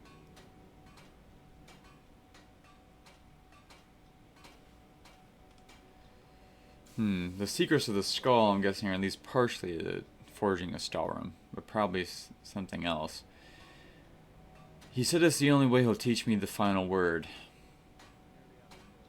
of Mirak's shout. And also, why do you call him Hermamora? I want to know the answer to all these, and I'm worried that if I choose one dialogue option, I won't get the others. But this is the most important one, so we'll start there. So it falls to me to be the one to give up the secrets to our ancient enemy. I do not know if I have the strength to face him, but Restone is still corrupted. The land is still out of balance. But with the other 5 restored, it may be enough. It will have to be. You mean you'll give him what he wants? Yes. The Skal also tell of the day when we must finally give up our secrets. When Hermamora finally wins. As shaman, it is my duty to guard these secrets, but also to decide when it is necessary to give them up. I believe that time is now. If I am wrong, may my ancestors forgive me. Give me the book. I will read it and speak to old Hermamora myself. I will make sure he lives up to his part of the bargain. I hope you know what you're doing, and I trust that you do, and hope that you do as well. It only makes sense that we authentically have these responsibilities if we also authentically have what we need to get through them. If God can give us responsibility, He can also give us the means to undertake them. And I believe in both. That is my hope as well. I am trusting that you will make this sacrifice worthwhile. Father, you must not do this. That book is wrong, evil, against everything you have taught me my whole life. I must, Freya. It is the only way to free Solstein forever from Mirak's shadow. There comes a time when everything must change. Nothing that lives remains the same forever.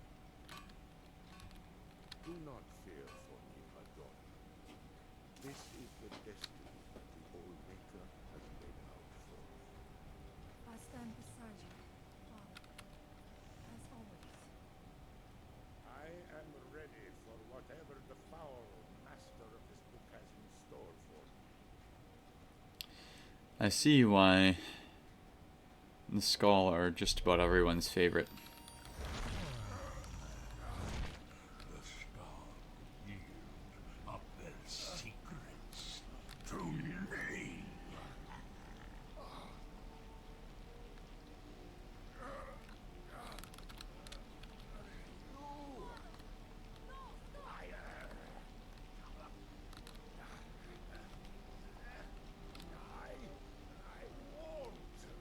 I want nothing.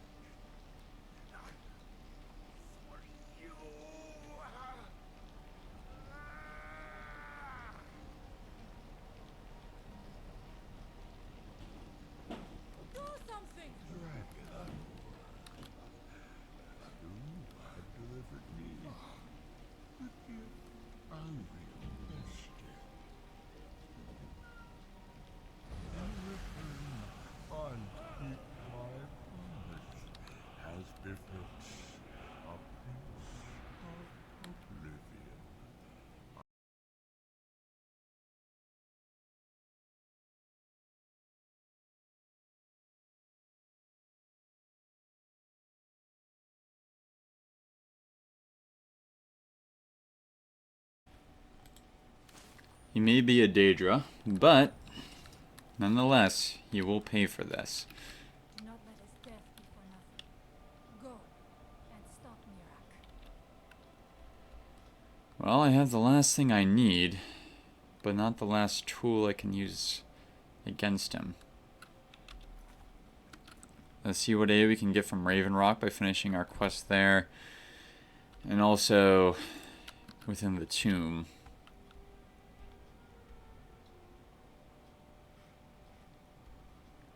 But nonetheless, rest assured, we will avenge Storn's death. We have a few places to check out here. Some barrows where we will find other shouts and abilities that we can use against Mirak. And I am all the more emboldened to make sure I have everything I could.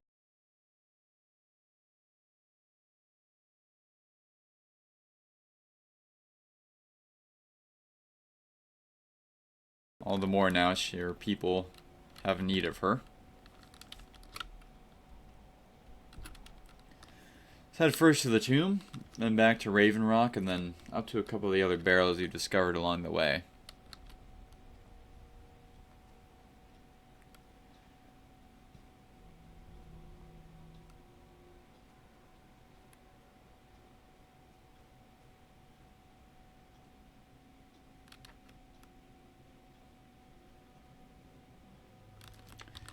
This is a very dark day.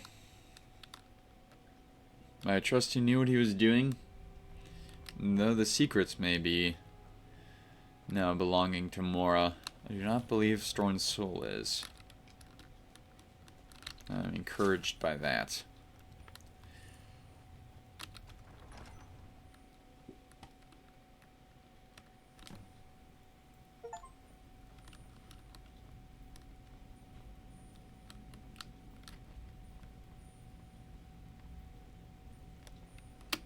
Remarkable, isn't it? This tomb has been hidden for who knows how long? Many centuries, I reckon. I've had a look around, and the only interesting thing I've found is this inscription here, the switch below. Seems Now, I'm not sure if you can read the dragon language. This seems to be a riddle of some sort. A sacrifice will bring you closer to that which you seek. I wonder what it means. well, let's take a look around.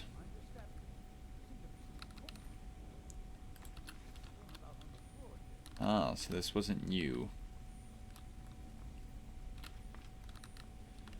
I'm getting an idea of what kind of sacrifice it means. I would not recommend stepping on it. You go ahead and see what you can figure out. I'll look around and see if I can find anything of use.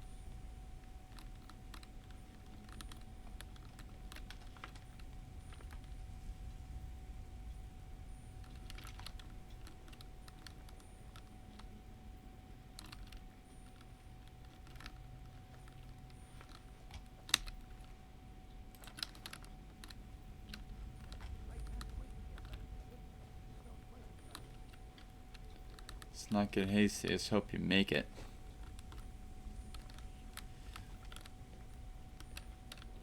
Nordic ruins are, or ruins are, particularly dangerous things, and I would not hold out hope that any sacrifice is asking for is anything less than a life.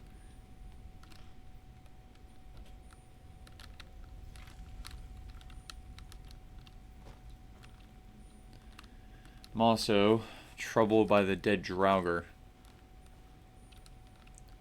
Very well mean we're not alone here.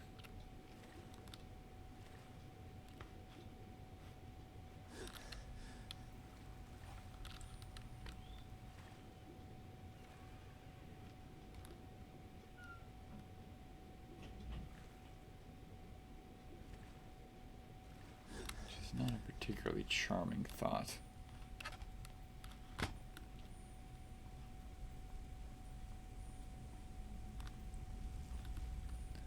Did find a lesser soul gem on one of the bodies. Perhaps that could be what it's wanting.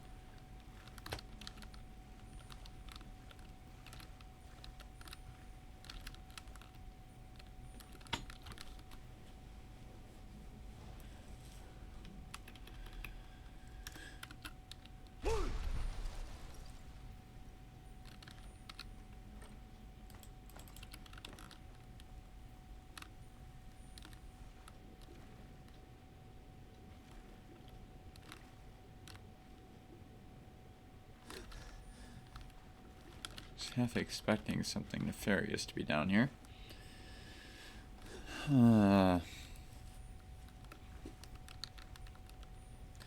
Perhaps some men that I assume the best in all people save but ancient Nords.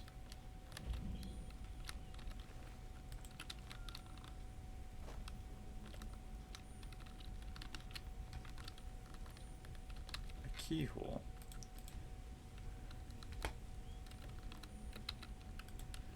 I need a dragon claw.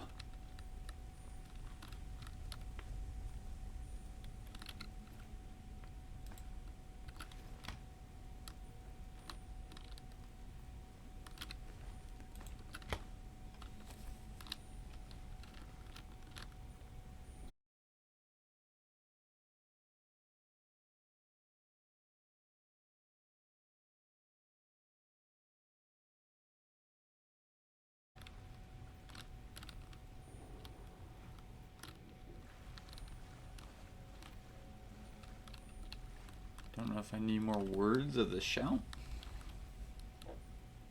I don't want to pull that lever yet, 'cause he's gonna walk down there and he's gonna get incinerated. I don't know. Let's try it.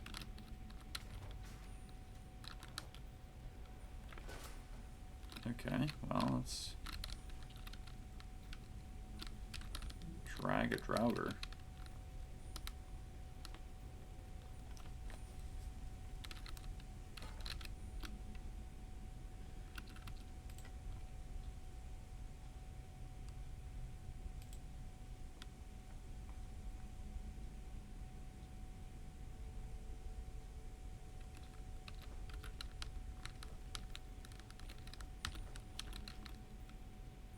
Man's feeling the heat, warming himself up on a sacrificial pyre. You seem to know what you're doing.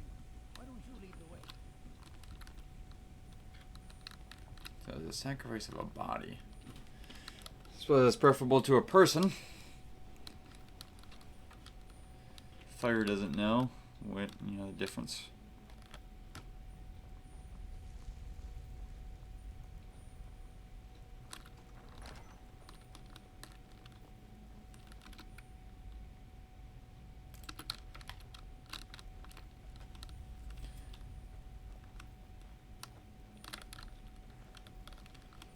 A wise man knows when to retreat. I was actually hoping you would do that. Well, now leave my man alone.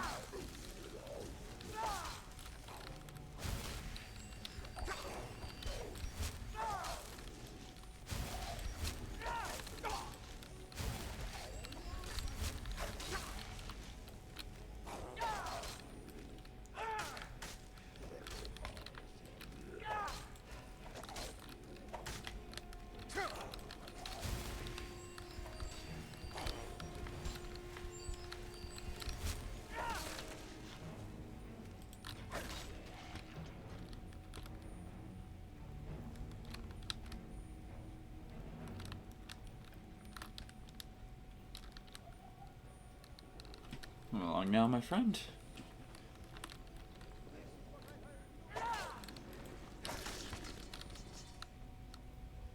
I know. Stop reminding me. I'm very willing to. Become less so when you Great pillars. speak such ways. Doesn't seem to be anything else worthy of note. Let's see what the inscription says. All men must die, often by their own means. Sounds rather grim if you ask me. The inscription must be a reference to these pillars.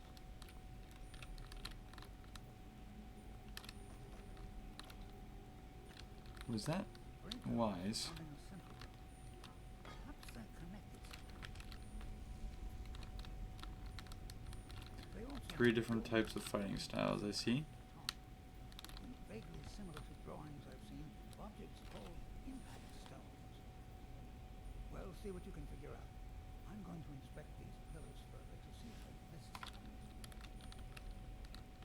Just don't get too close.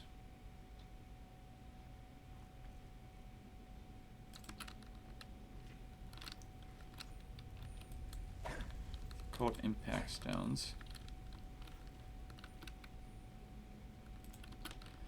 I'm guessing I have to hit each with the weapon type in question. I'll have to come back to this place later and take detailed notes.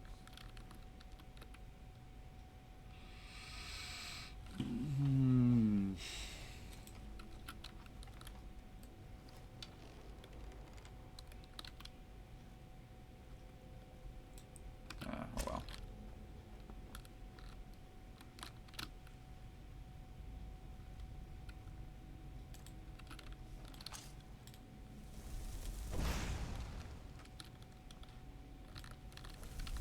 Try to hit these things. Ah. Oops.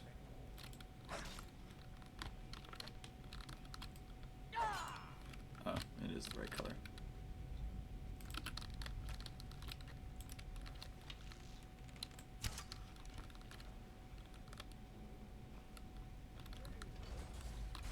Now let's see what mysteries await us in the next room.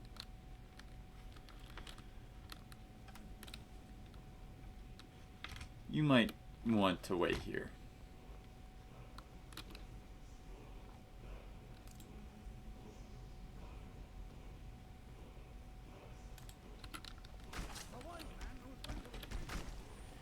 Yes, and that would be now.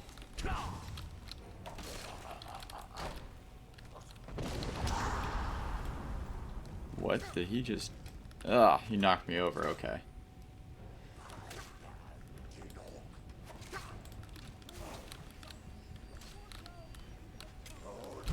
Thankfully, he did enough damage to me to bring about my dragon aspect, so... It won't be the first Death Lord, and it won't be the last. Gotta keep staggering him. His bow is deadly. As long as he doesn't bring that out. Oh, there he goes with it.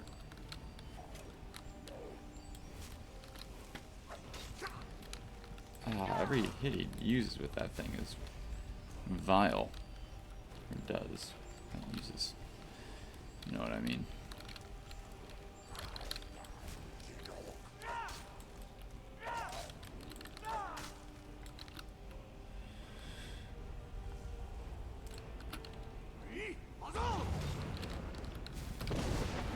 Okay. Well, I guess I'm learning this word.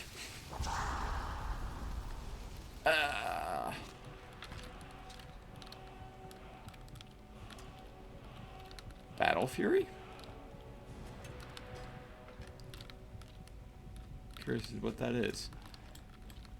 If you want to start helping anytime, Dragon Aspect. Is my Dragon Aspect running away? What are you doing? Get in there.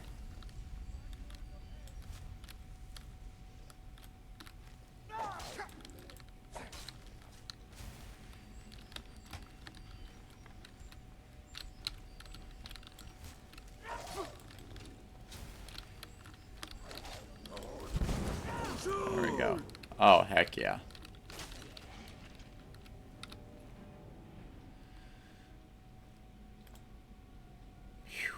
An ebony bow.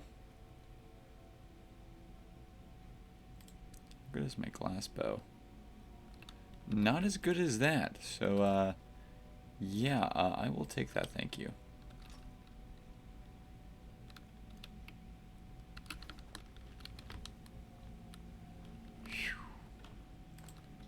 And the problem is I have to fight the second one without my aspect. What the? What is down here? Anything? No? Okay. This place was a remarkable find.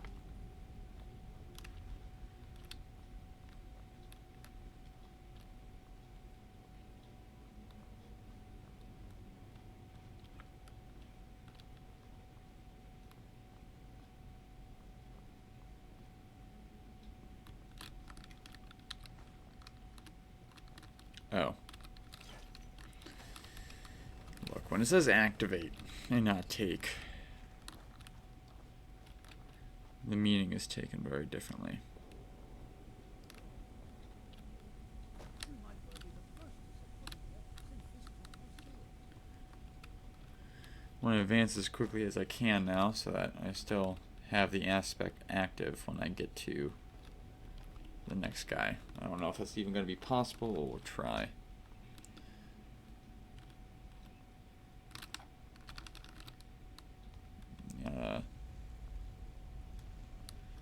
Hold myself back from that. Or not. Come on, Thraston, quickly. I expect there's another riddle in here, along with a puzzle. Continue along the path. Don't tread where you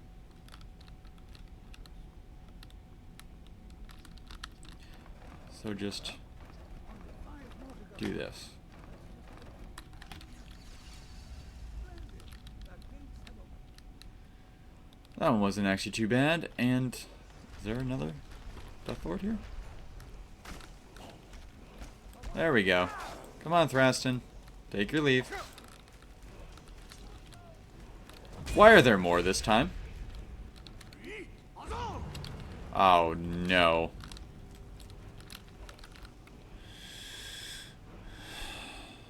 Well, this is going swimmingly. Oh, and it's unfavorited now, too. Someone play the record scratch now? You're probably wondering how I got here. I am too.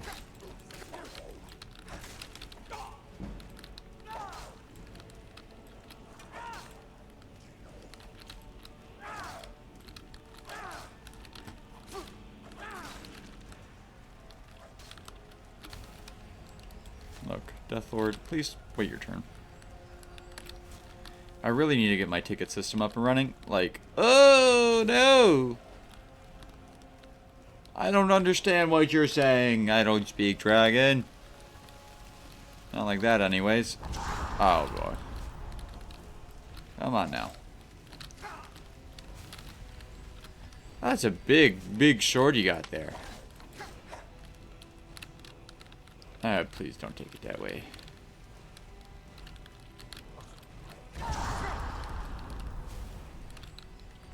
I'm grateful to the game that decided not to let that one hit me. Alright, I'm actually not going to kill that Draugr, so with my Soul Tear I can get a new friend.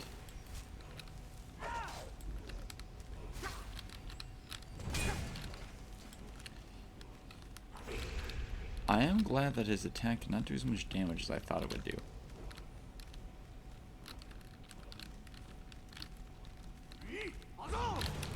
Got him. I have a friend now. Where's my axe? You know what? Oh! And that's when I knew he fucked up.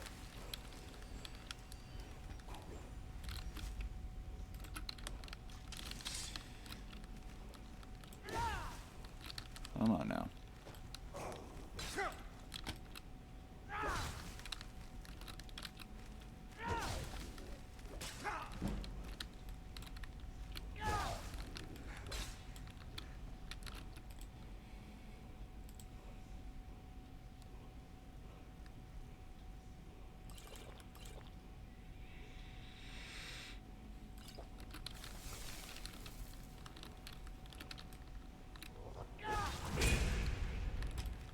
You missed. You're gonna pay for that. Oh.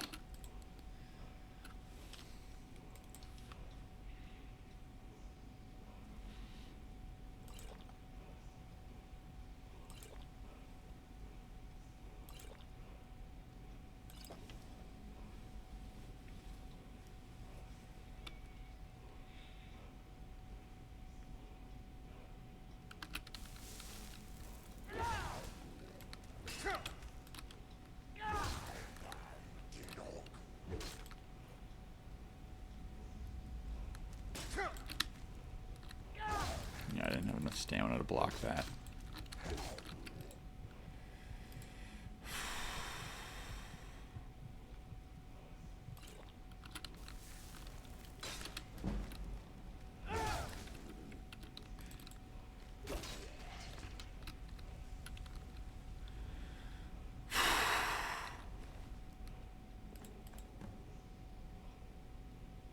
Okay, he had more friends because he had a worse weapon. That makes sense.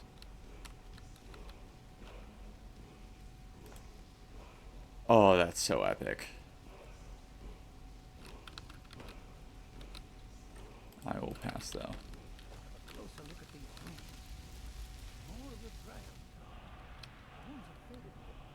I believe I can translate the inscription. This writing refers to a guardian who inspired both men and dragons. I wonder if this guardian was himself a man or a dragon. Looks like a secret entrance up along the wall. I think that would be me.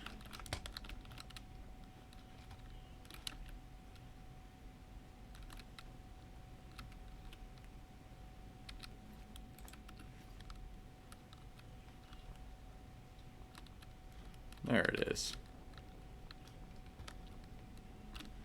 Let's go back for that chest.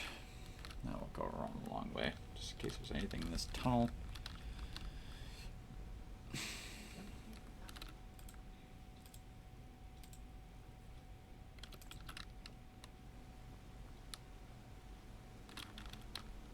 The whole making you drop thing would be kind of cool if it didn't have the effect of me having to re-favorite it every time.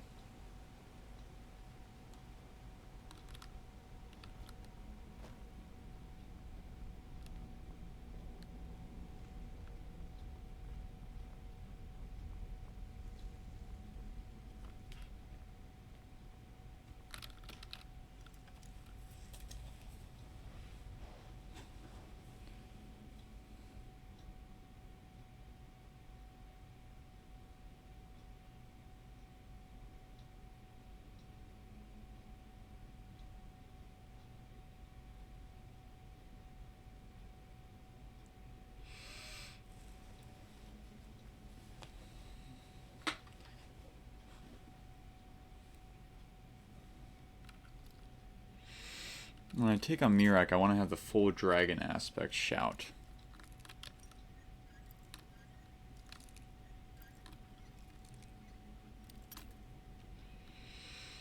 Did you go to bed, Sentry? If you haven't, you probably should.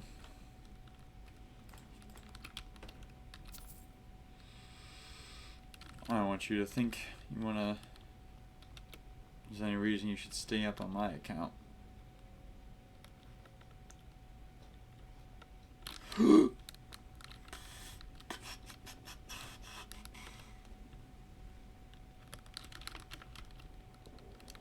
That was deliberate.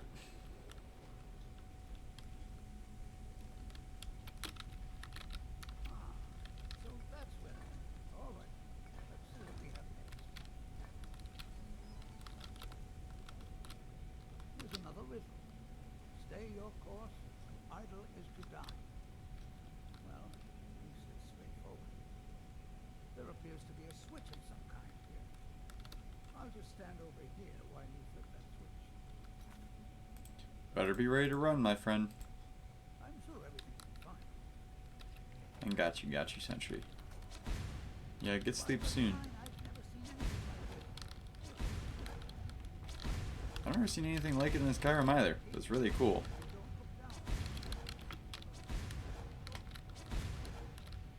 It's like hard light. I love it. What were the ancient Nords doing, dude? This is epic. Where do these powers go? Let's see what awaits us.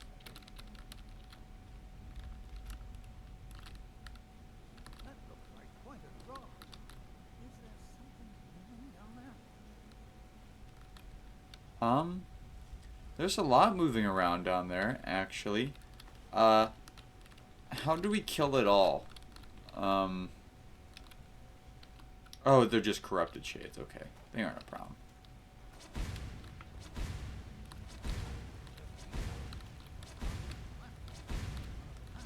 No, not just you.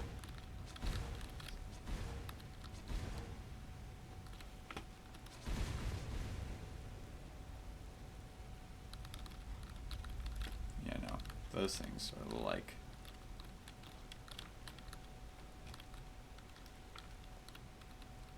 They're not a problem. The one who finished. I want to find out what's down in that water.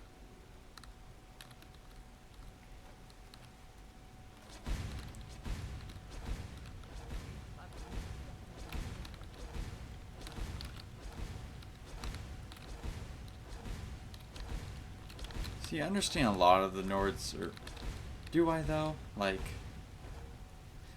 you had to figure it out once to really be, be on the in and in, but like, does it help that much to that, like, I can run that gauntlet? It's a Nord test of speed. Different type of strength, I guess.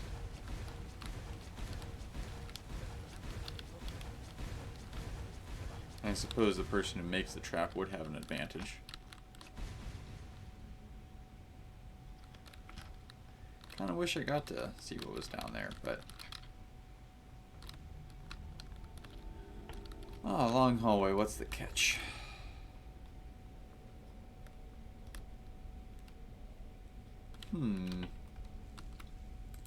Put two and two together, perhaps?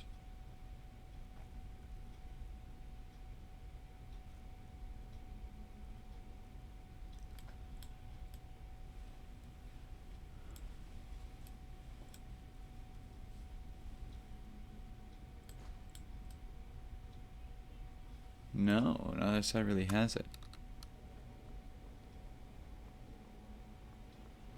Oh, the hole of souls. There must be hundreds of years of history etched in these walls.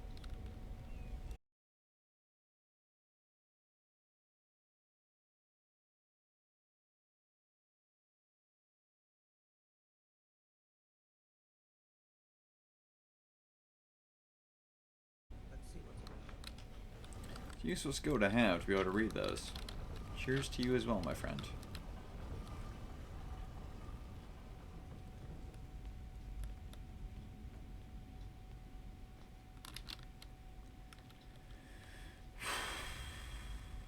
Alright, well, let me tell you now, whatever is up ahead is very dangerous.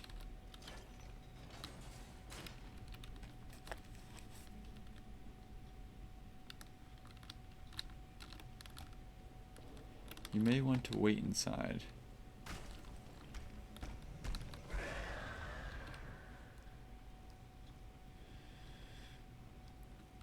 And there it is.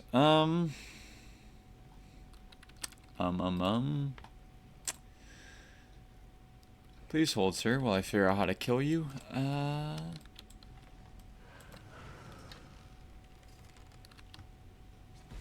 Does he know I'm here? Apparently not.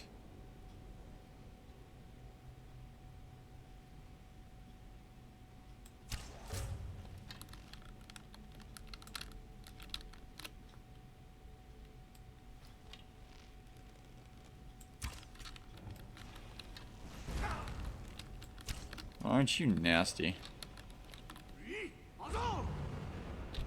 Valak the jailer. Who's imprisoned? That's my question. And why is your mask? Ah, boy.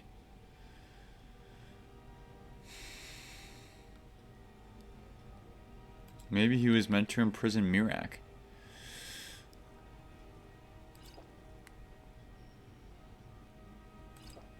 That'd be my thought, since Mirak did turn against the dragons, and they'd want to make him pay for that. You're a fire guy.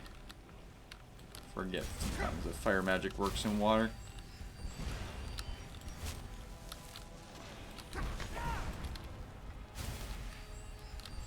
Really, this specifically is what you hired me for.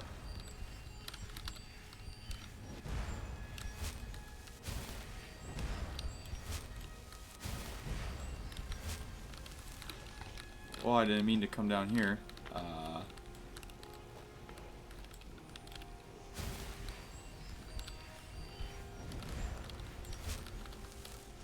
wonder if I can beat him at his own game.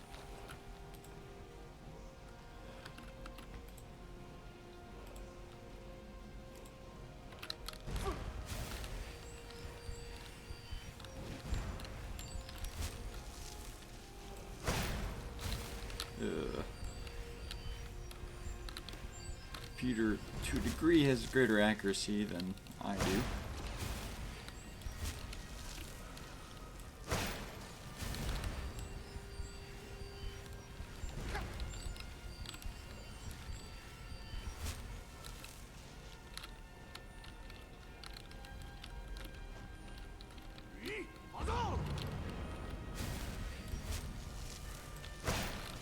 Oh my goodness, I haven't hit him once. There we go. That did very little. Alright, back to plan A. Just getting in close and I'm down like that. But yeah, I gotta use the wall crevices. He's so dang fast.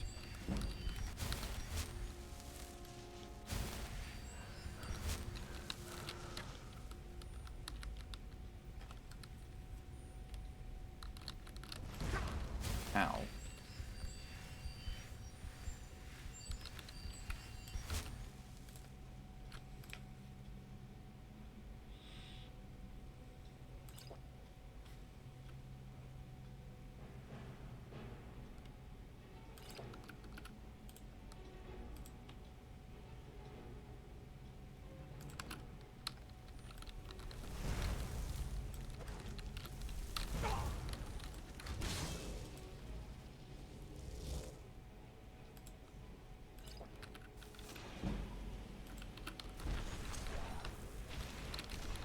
Alright, I'm not alone in here anymore. And that should help things out a little bit.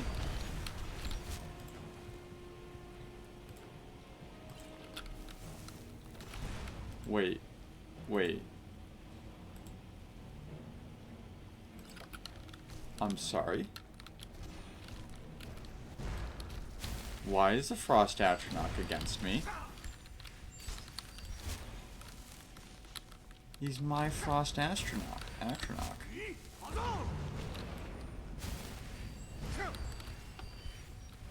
I guess it's the only way for me to beat this guy. Gotta shout him. He won't let me hit him with a melee weapon.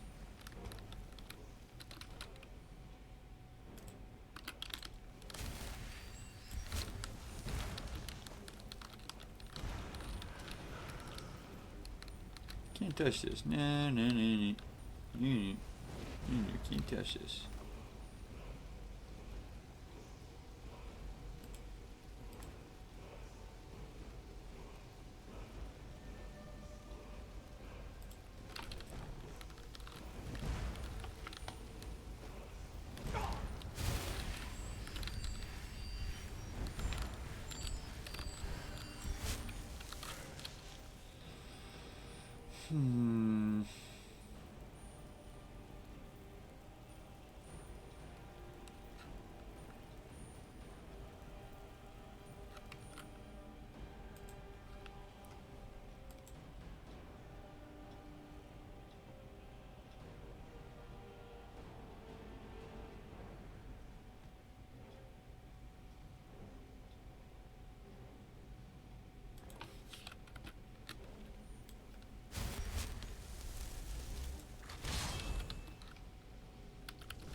Hey, what do you know? An Atronach that isn't trying to kill its master.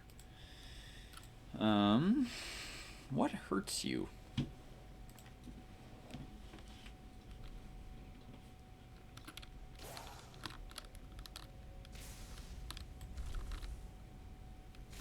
I don't think this one's gonna be a sensible use this time, actually.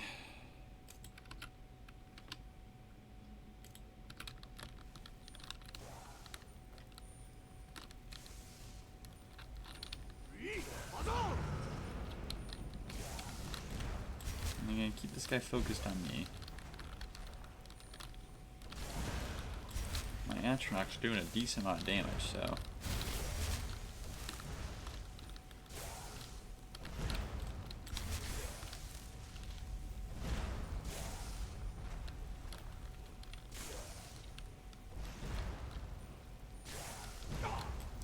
Oh.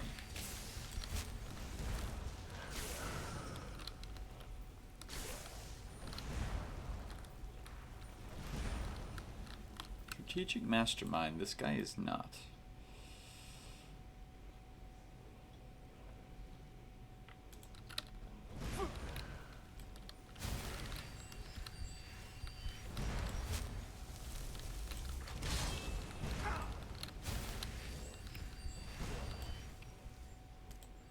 It's the best I can do. I know flame's kind of his thing, so it's not like to do as much damage as I might like, but I'll do something. Actually, doing a decent amount. Out of healing potions, I want to redo this, so I'm gonna level up now.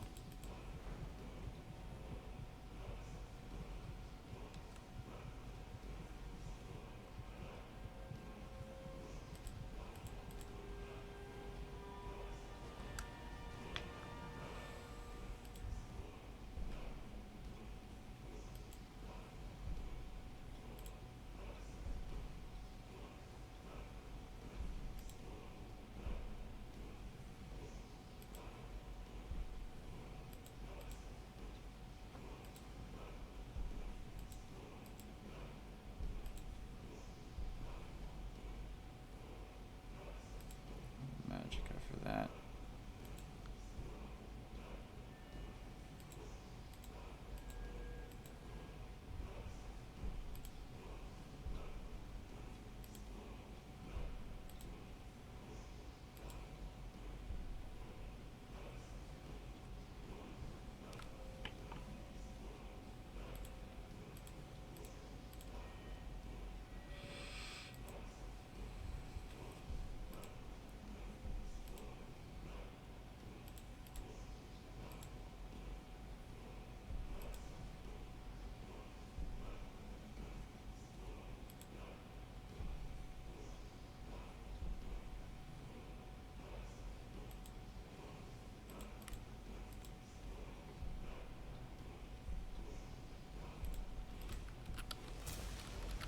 Oh, I have another perk play or something.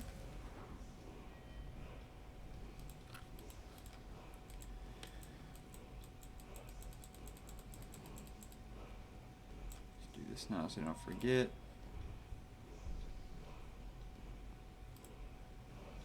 I don't think I can get anything there.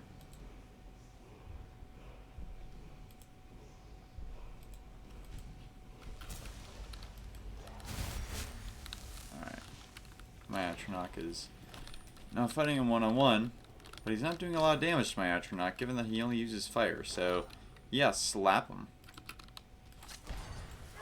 I didn't even get the last hit.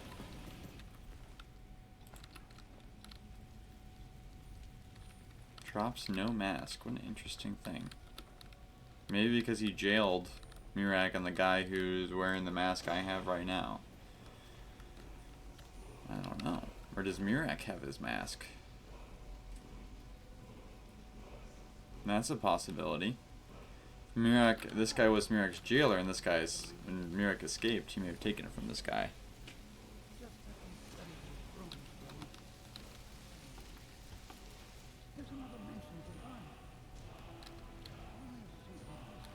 Maybe. It says that he was loyal, and his reward was an honorable death.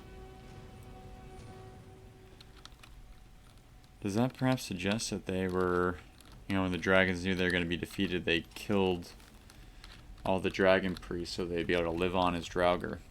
And they could cast the spells needed to make that happen before, you know, before the dragons ended up having to flee and weren't able to get to them anymore. How amazing! A real dragon priest. In all my years as a historian, I never thought I'd see anything like that.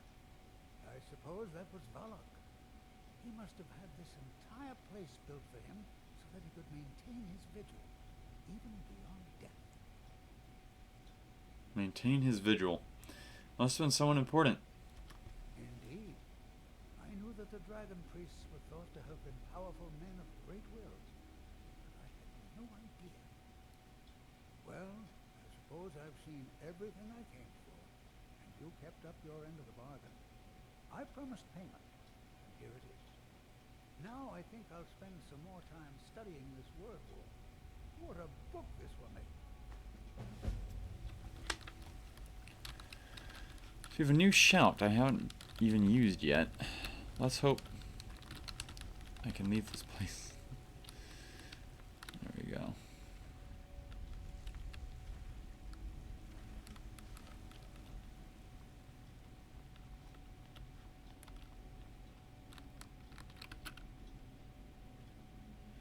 Let's see what we did all that for.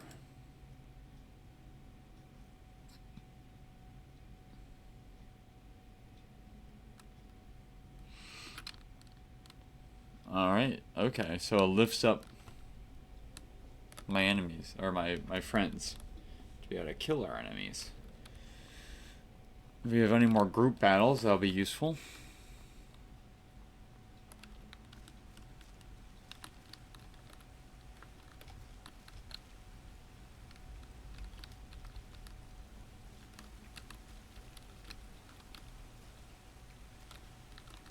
You know, you have to wonder, am I missing out on any loot?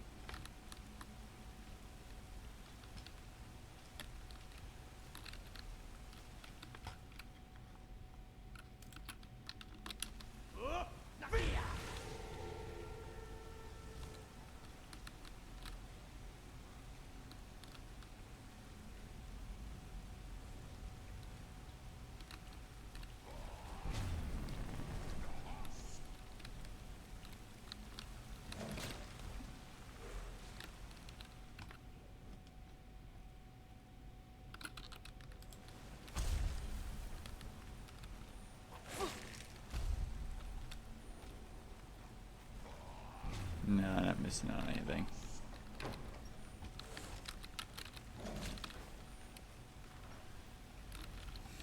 Maybe I should finish killing these things, given that I did unbar this door.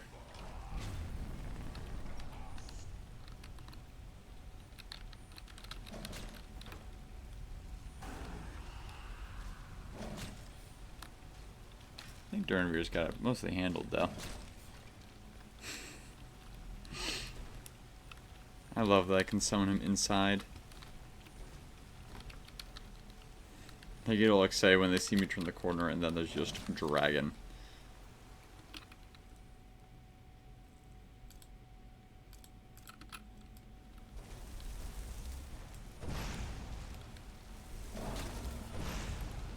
Shooting fish in a barrel.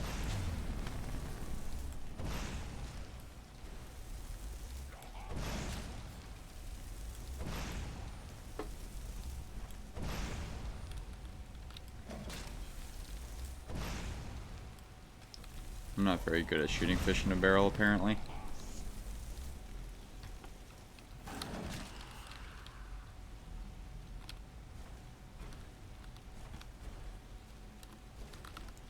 Well, that's the end of those fools.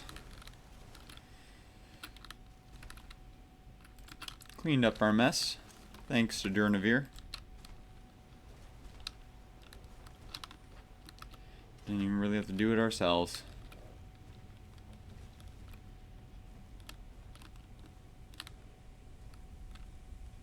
Now our friend has nothing to worry about on his way out.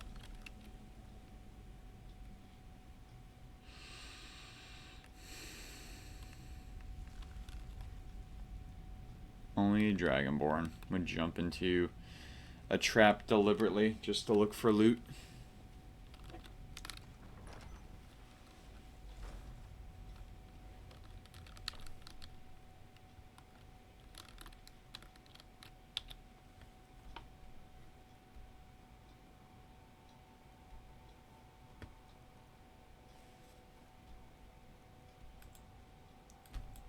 back to Raven Rock.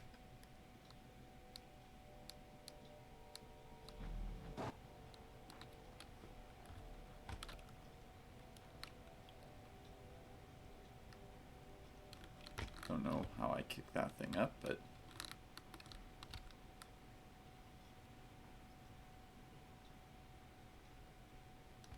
Headed east. May want to give the Telmithrin a wide.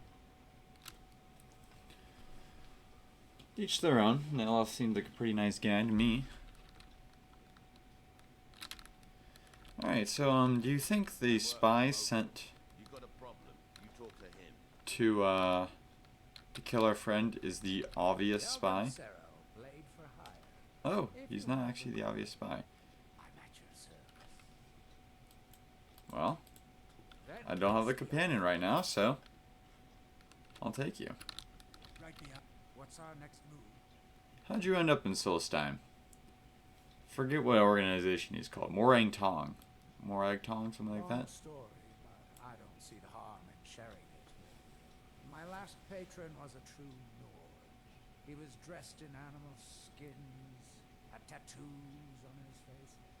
A real traditional type, if you know what I mean. He had an insatiable bloodlust and was extremely stubborn. One of the toughest employers I've ever had. And so why did you work for him? Simple. He paid well. Very well. Anyway, we just cleared a ruined fort somewhere outside of Whiterun, and when we got outside, we saw one of them galloping away on horseback. Well, my boss wasn't about to let him get away, so we pursued. On foot. For 3 days.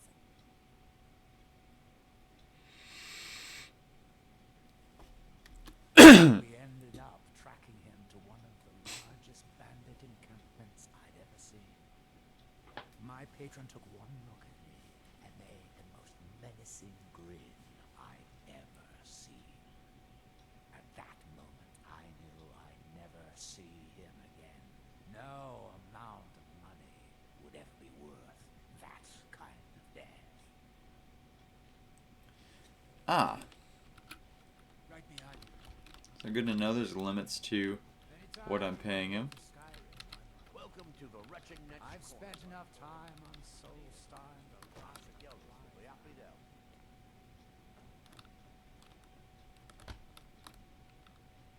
Go to Sadri. The wretching next corner club. Home of the finest. Adriel Arano said you may be able to help me. Well, well. Adril's got himself a spy, does he? Azura knows he needs all the help he can get. He's been chasing the Ulins for years now. You think he's mistaken? No. I just think he's going about this the wrong way.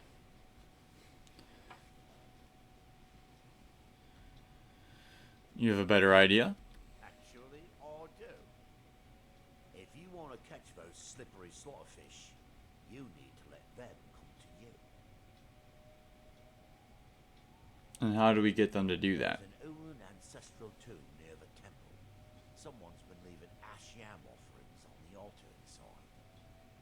If you were to wait inside for whomever that is, I'm betting they'll have some of the answers you're looking for. And why haven't you told Adriel about this already? What makes you think I haven't? Anytime Adril and the Redoran Guard made a move, the Ulins must have been one step ahead and didn't show up. Thanks for the tip. You can thank me if it works. Until then, I'd head to the tomb and wait until your visitor shows up.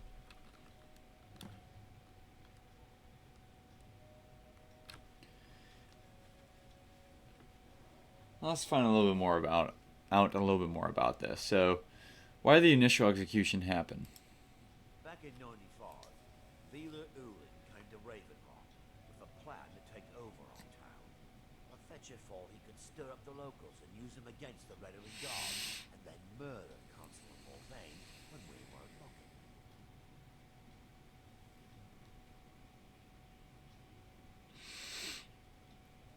And he did this alone? He arrived alone, but spread enough coin around to start changing people's minds. Wrathful bloody down joined this side. Can you believe that? How'd he get caught? He underestimated the Redarin Guard. They were organized and brought a swift end to the coup. Vila tried to run, but he was caught by Captain Velith himself. Vila Ulan was executed a short time later, and his remains placed in the Ulan ancestral tomb. Got it. Yeah, I'm less surprised than you that people's capability to turn from loyalty for money. Why'd your Dunmer leave Ashiem's in their tombs? Back in Oh, nope, that's not. Vila Ulan Clearly not what I meant to ask. stir up the locals. He arrived You just with told wrathful this bloody down all to joined me. this side. Can you believe that? He underestimated Please. Vila tried to run. Vila Ulan was executed a short Had a little time bit later. too much to drink, or more specifically, Todd Howard did. No, no, no, no. Ulan came to Ravenloft with a plan to take over our town. I was You guys all saw me hovering over that, right? How do? When the Dunmers laid to Alright. rest, the body is burned and returned to the ashen soil. Since the Ashian is born of the very same soil, it represents rebirth and renewal. The fact that life ends and begins anew.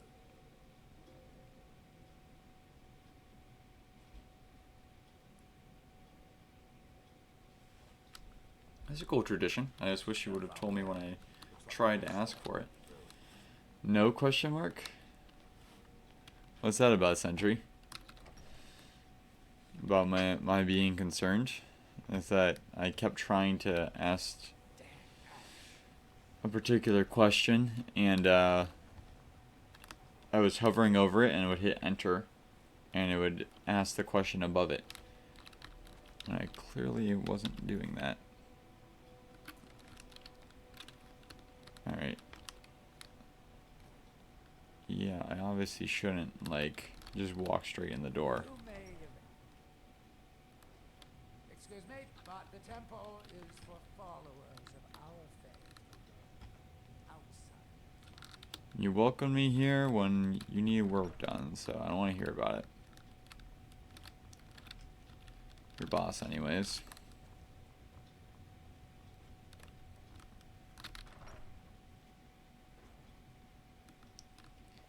Ah.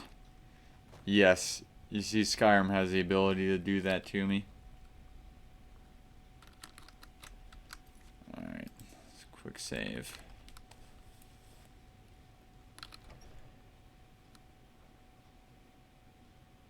Sneak into the Ulan's tomb instead of going in straight away.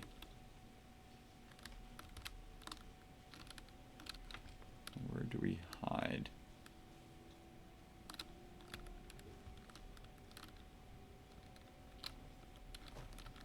I guess just back here.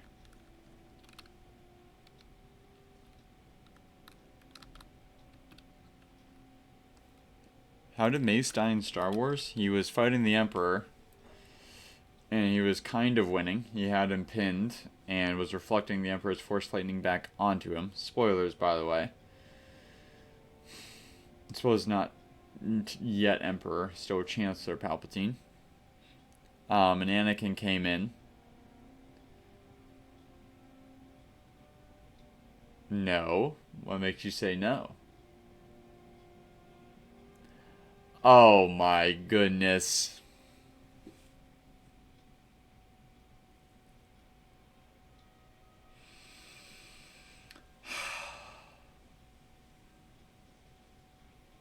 That was perfect.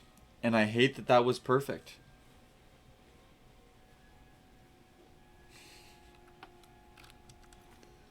Oh, Gibbon's here and he heard that. Well timed, my friend.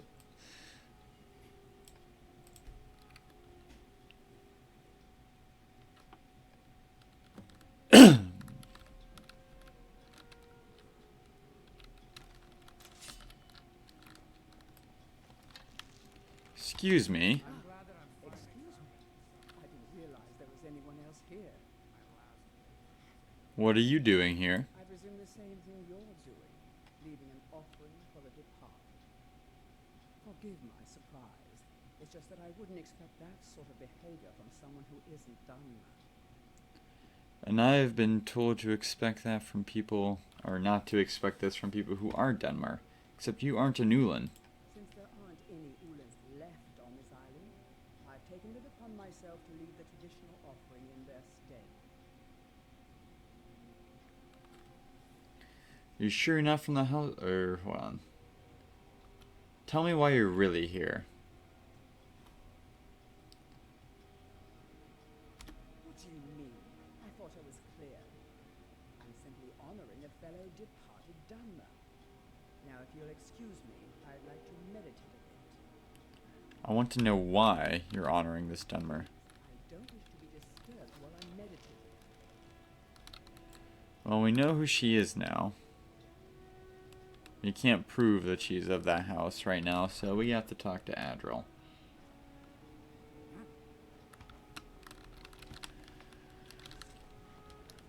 Let's do it quickly, lest they try to run now they know we know who they are. But at least you have a roof over your head. Who? Help me. Don't let me catch you spending it at the Natch. Oh, okay. The entire island.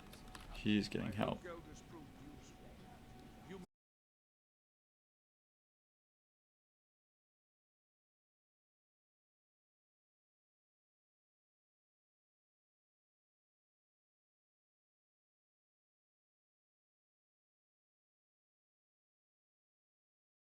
yourself alive. Here, this key should open the front door of the manor in case they've locked it. Good luck. Alright. Well, have a good night, Sentry. Hopefully check in with you tomorrow before you ship off, or once you have, before you're fully there. Have a good night, brother. Take care of yourself, and God bless. And God bless and keep you.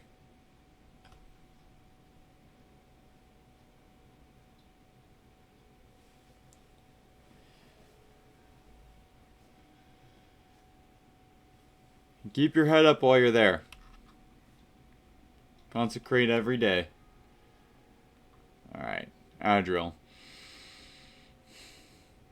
Can you tell me more about the Severin family? Pelisu is wife to the family patriarch, Bentley. They have a single child, a daughter named Mary. They arrived here 10 years ago and have been nothing but a benefit to Raven Rock ever since.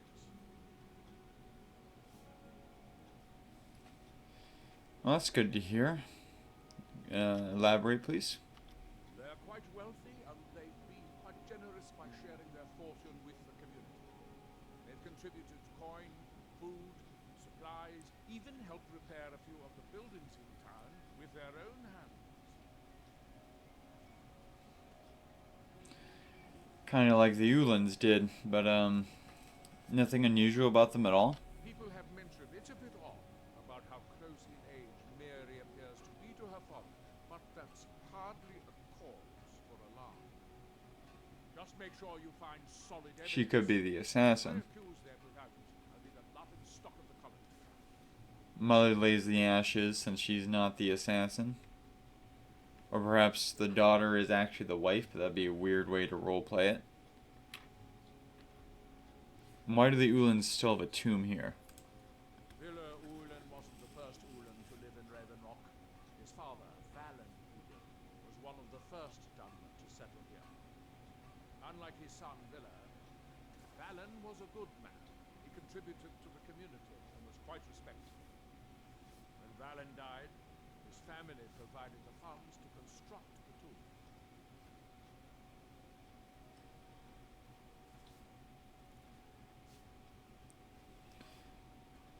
And so what now? The Ulan family being a part of House Laru didn't matter. It's Dunmer's tradition for the ashes of the deceased to be placed in an ancestral tomb.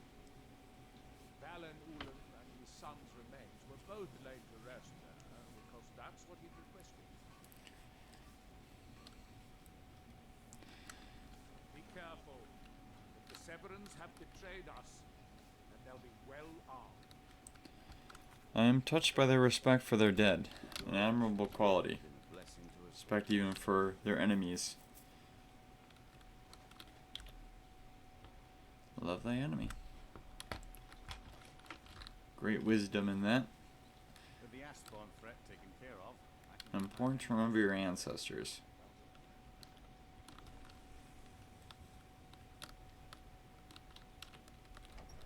Not that I think that that's at odds with my previous treatment of some bodies. Hold up. I should probably undo what I just did. My bad. I need to sneak in there, not just walk in the front door. Actions here have been a blessing to us all,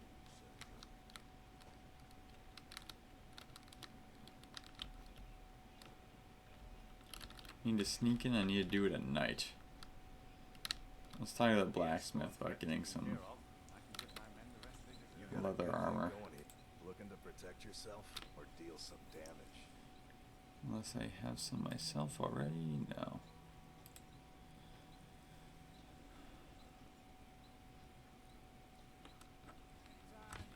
Bring your weapons and armor to me.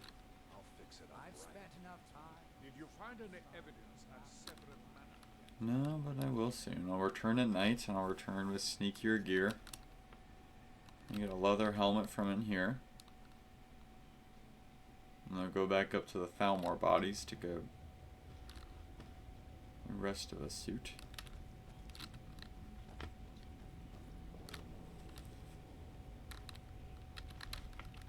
I can't believe you found a way to reopen the mines.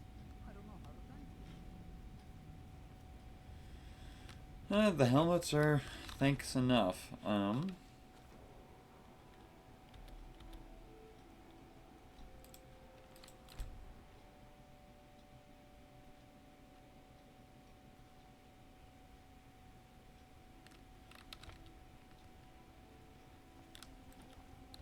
no, the bodies have disappeared.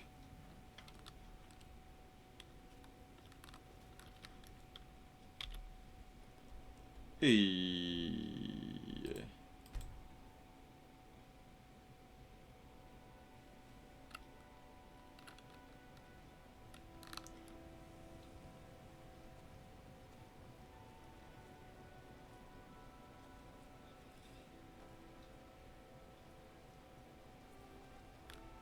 Given, if you're still here, how are you today, my friends? My friend. And it's good to see you. As always. Perhaps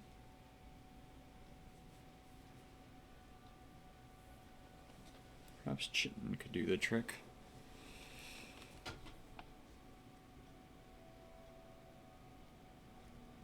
But he has no...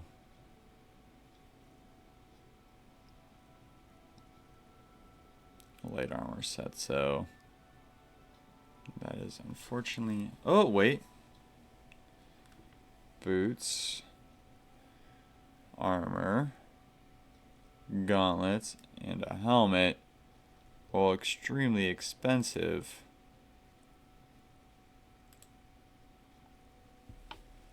not impossible.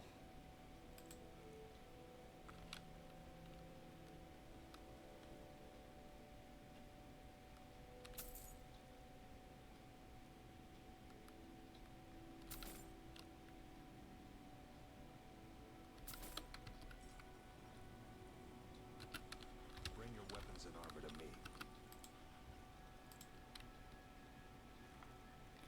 Gonna look quite odd in a moment, but that's what happens when our companion kind of just took everything. Our last one.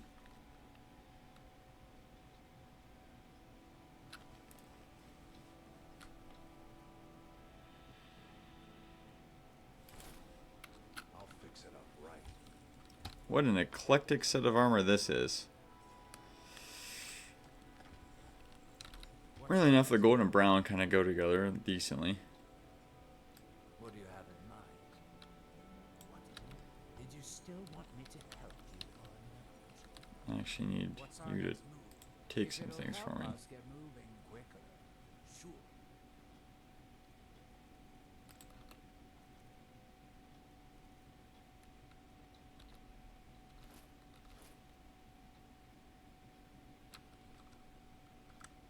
Right behind you.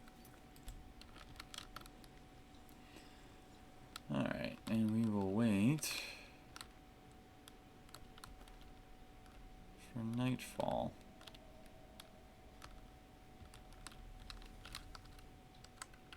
Oh.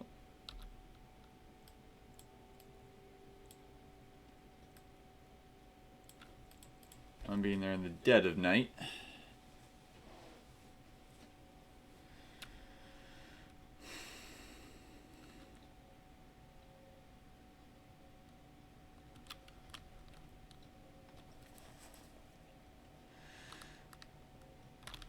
Come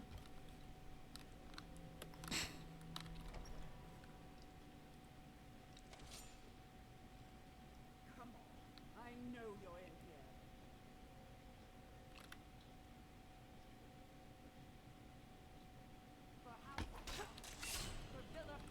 Okay, please hold.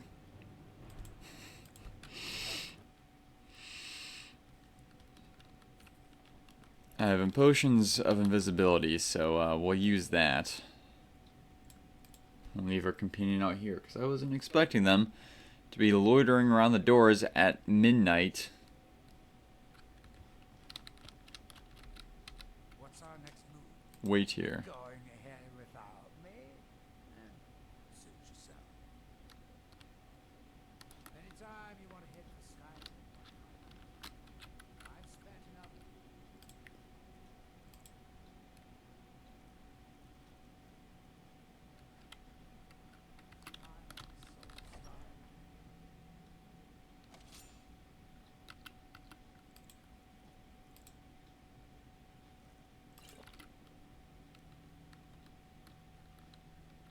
Yeah, the daughter definitely looks like a spy.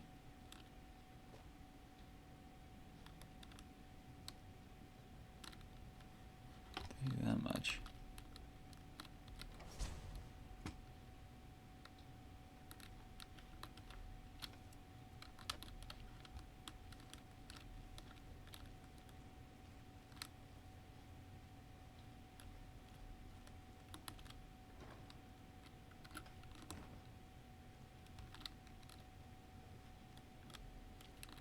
Nothing yet.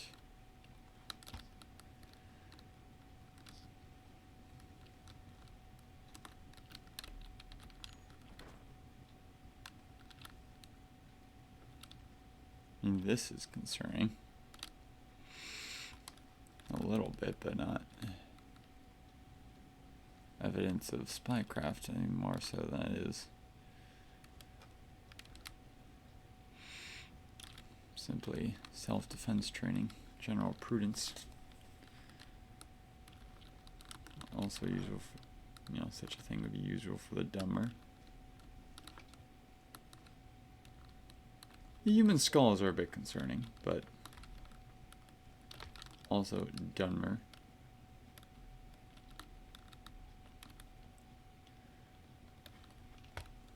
Don't know the lore of such things, but that's nothing unusual.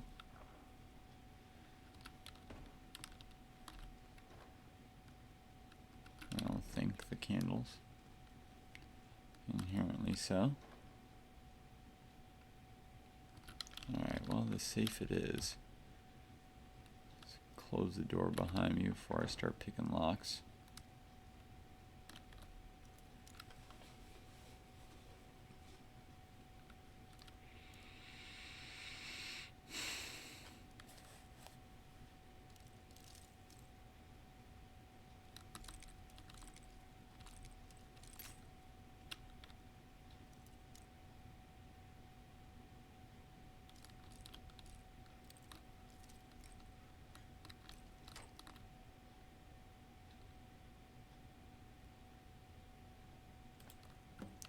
The Ulan matter.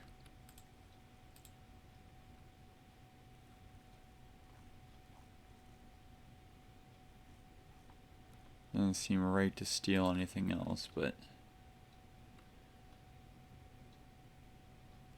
Dear Counselor Selden, in a matter of days I believe we'll be ready. Forces hidden within Ashfellow's Citadel have been training night and day, ready to strike when we give the signal. Captain Veleth distracted by the ash spawn attacks, the timing seems perfect. I've waited nearly a decade to exact my revenge upon Claral Moravin, for the death of my ancestor, and I long for the moment. My blade will be drawn across his throat. The next letter you'll receive from me will include his head on a sack. Display proudly in the halls of Halan, brother, Vendil Ulen.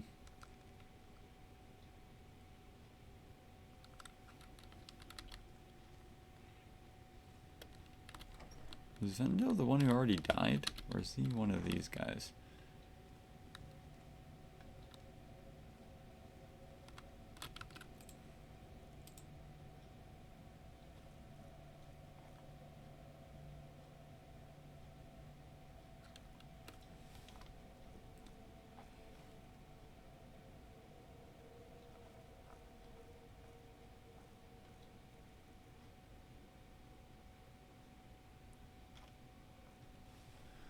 Uh-oh. Is someone there? Alright, Tilius isn't, so... Either the man of the house is named that guy, or one of them has a false name, or it's from the dead person. About time. Let's go. And it's just an heirloom, but... No, it talks about the current ash spawn distraction in Captain Valis, so it's clearly... Either one of their names, and they've changed it, or they are... Did you find any It's evidence the at man of the Skyrim house. Manor yet? Found evidence proving their guilt? Then we finally have them. All that remains now is chasing them down and bringing them to justice. I don't think they'll give up willingly. Good. I'm going to send two of the best Redoran Guard we have to take them down. Want you to assist them any way you can. I'll head there immediately. See that you do. We can't afford to let these traitors slip away. I hope he stays on his guard, given that it mentions forces training. If it'll help us get moving quicker, sure.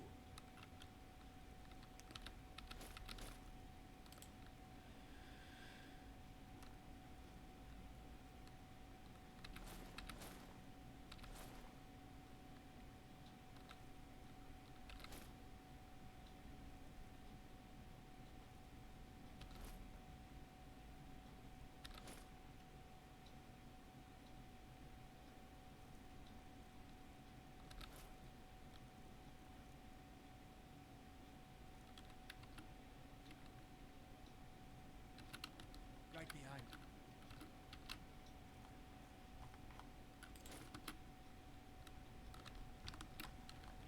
Where are these Ruttering guards? This is House Redland territory. You do well to remember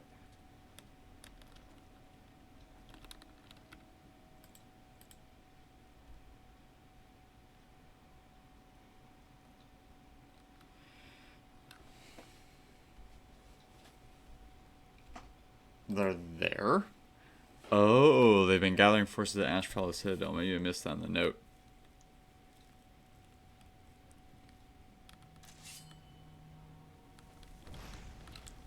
Well, here we go.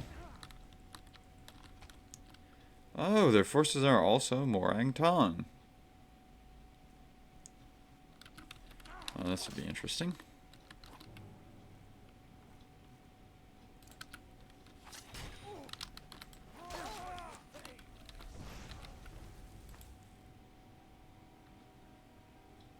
I want it. I want it all. We're taking it on our way out. We're supposed to meet up with those guards, though. Where are they?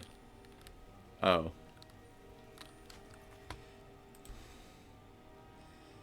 Let's hold for a minute. I think they died before we had a chance to help them. But I'm not certain, so I don't want to, like... don't want us to have missed the chance because I was fooling around.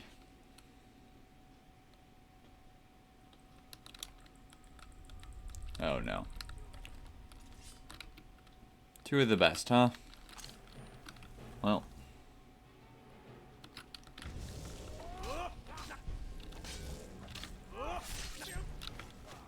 Thank you. Darn it here. Come out to play.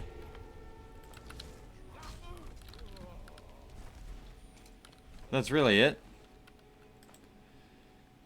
That's all the Morang Tong had going for them.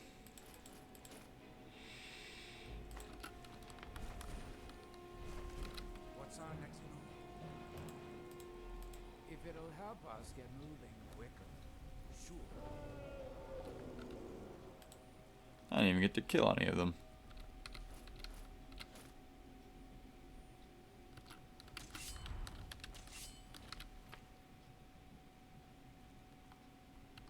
Shame about the guards. Never send me allies without, you know, their compatriots? Or like, they never send them before me, send them behind me.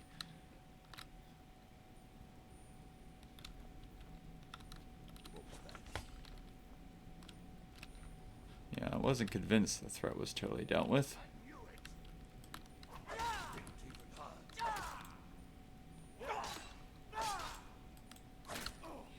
And these are just the assassins. Who's taking care of the actual, like, people in the house?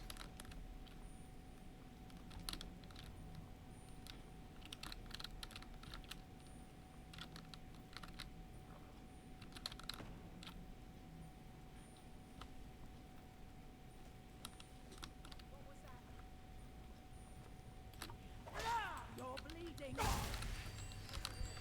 I am. Ouchie. I'm wondering where my assistant is. Is this one such citadel he ran from? How'd that guy die? What?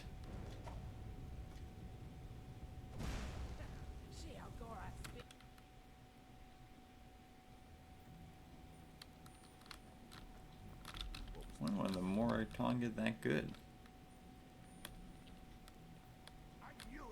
It's just her. Do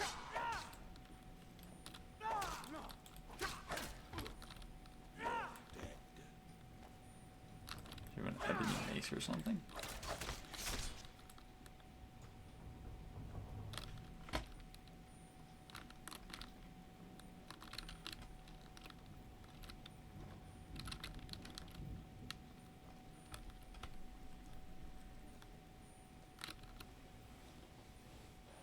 Let's see what we can do to her without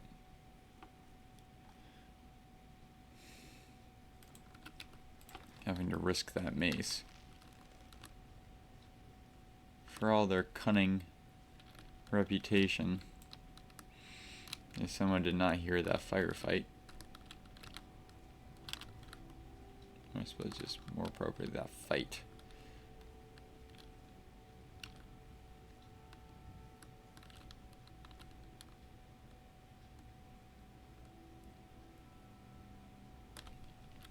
Come out of here. What was that?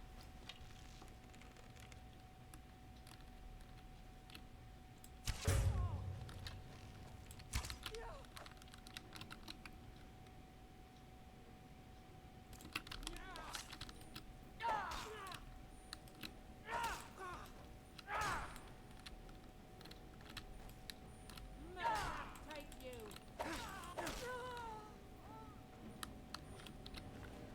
And there goes the tough one.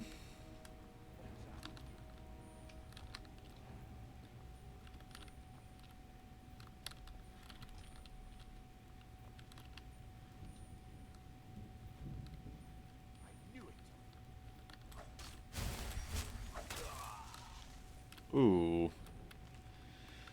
That was embarrassing.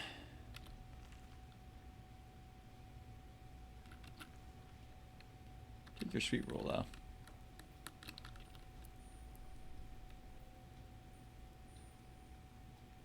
Somebody stole your sweet roll?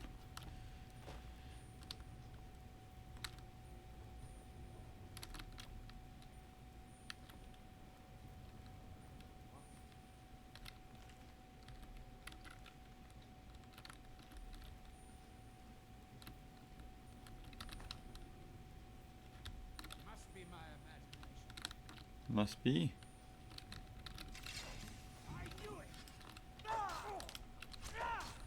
You knew what exactly?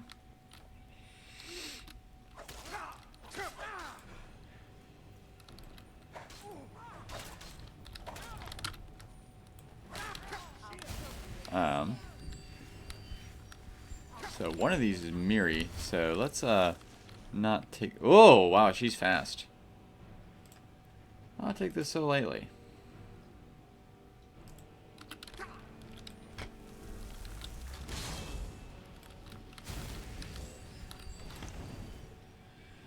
Alright. Now that we understand each other.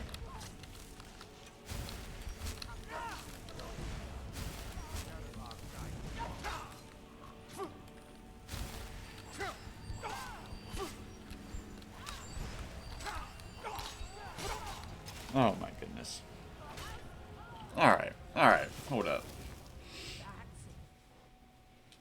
Number one.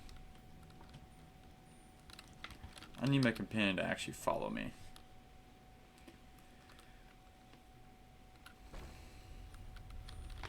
Where is he?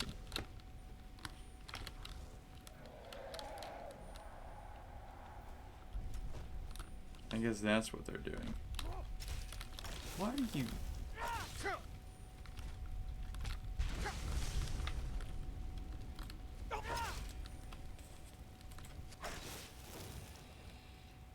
Where do these come from?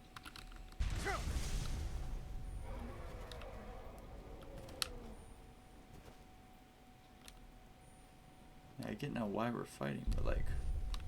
The heck?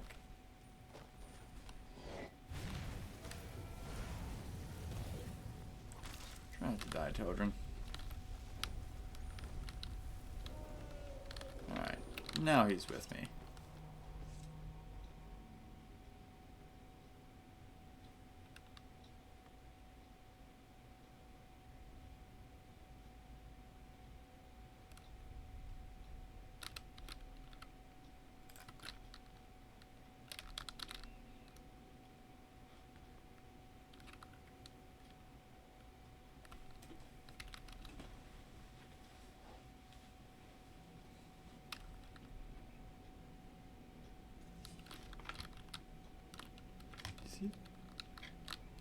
Hello?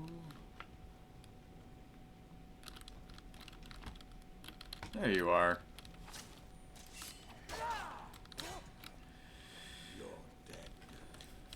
Am I?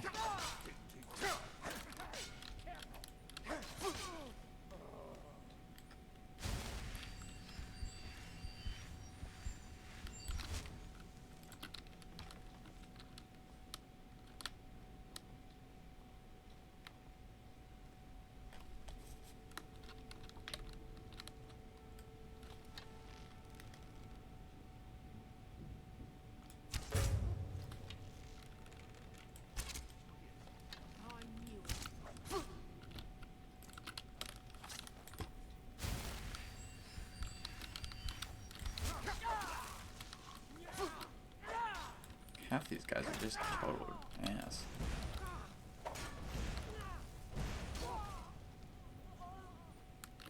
Still have no explanation for how she like one-shotted me earlier, but...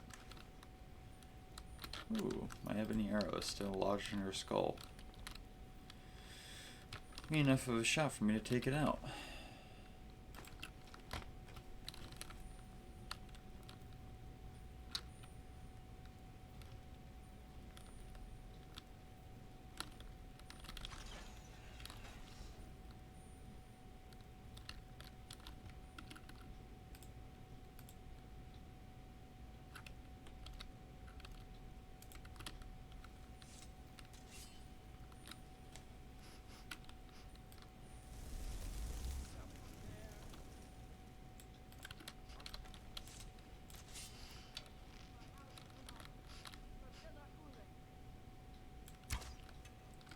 Okay, well,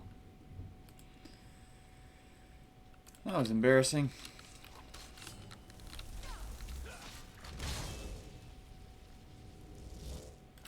Let my friend get killed, or at least so he didn't drop my stuff.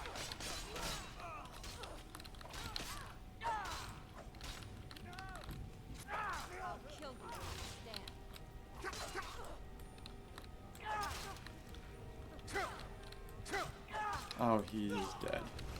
That's sad. And I'm dead. Let's not miss my opening shot this time. Deary me.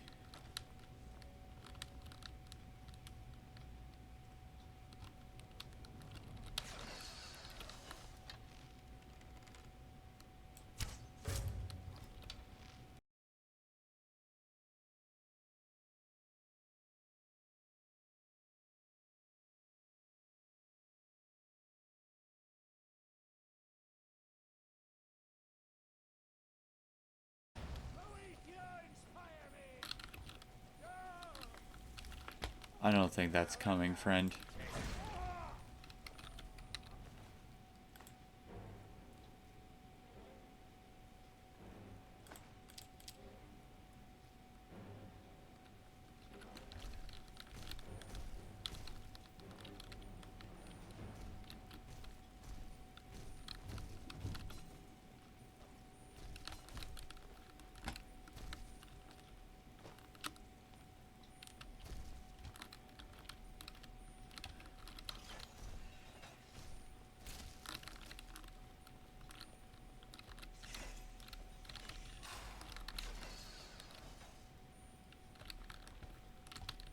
Ah, double factor authentication.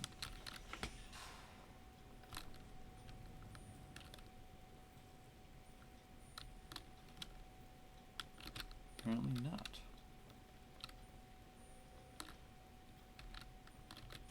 Who is in here?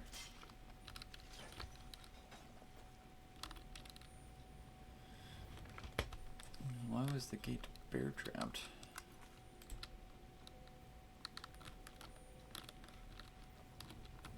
Thankfully, I don't set off traps anymore. Canyon does stuff. I think these deactivate them though. Let's hope I don't want my companion to die along the way.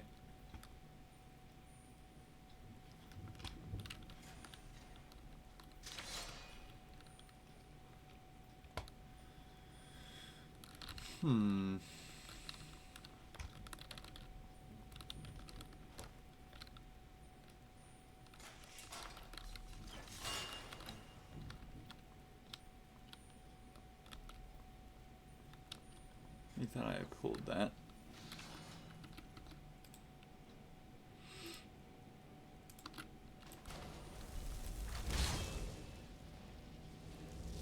And here the plotting family is. Put a lot of backup, I might add.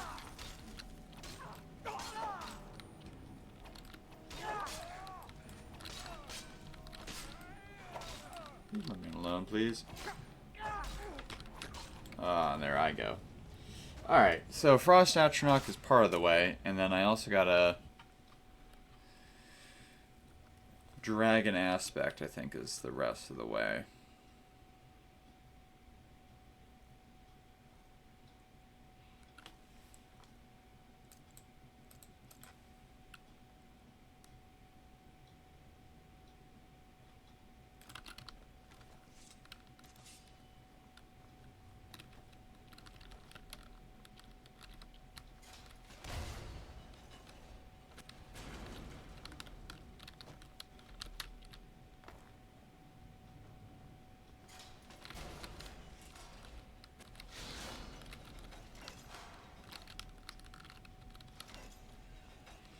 Yeah, that's what happened last time.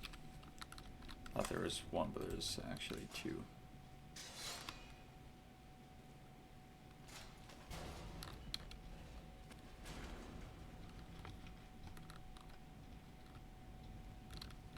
There are a lot of invisible friends, but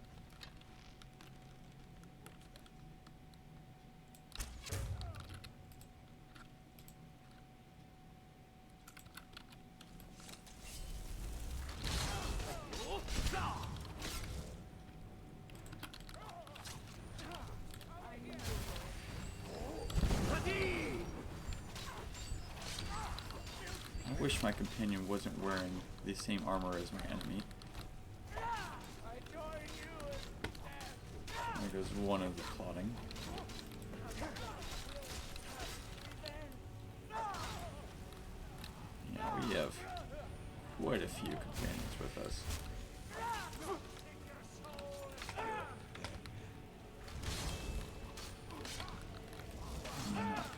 about this.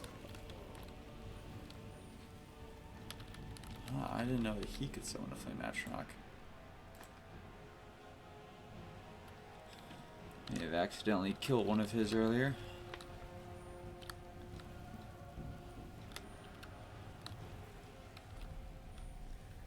Well, that's pleasant. Despite the foul beings that infest this place, I'm certain we'll find plenty of wealth to make it worth.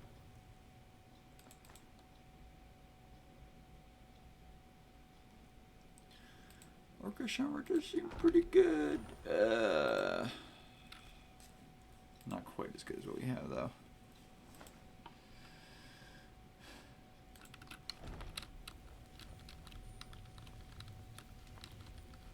Curious as to who these were.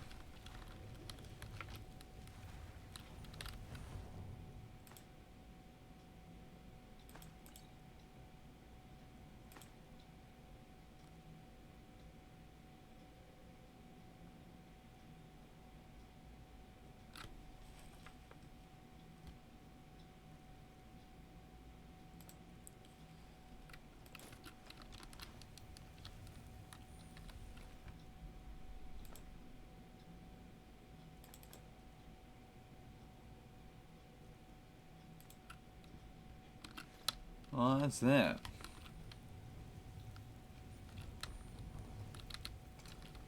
Let's see to it that they share the same fate as those poor people they drowned. For vengeance's sake. Appreciate it, Hales. Especially now that Sentry won't be here for a whole year. Or half a year. I absolutely, it really helps a lot. And I appreciate it. Almost done wrapping up here, so we can both go to bed. That quest done.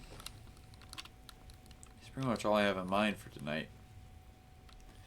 I'll bring these people back, react to some memes, but that'll be it.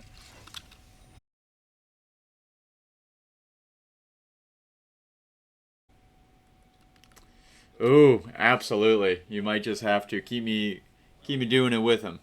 Were you able to track down Vendor? Out with it. Alright, Adril.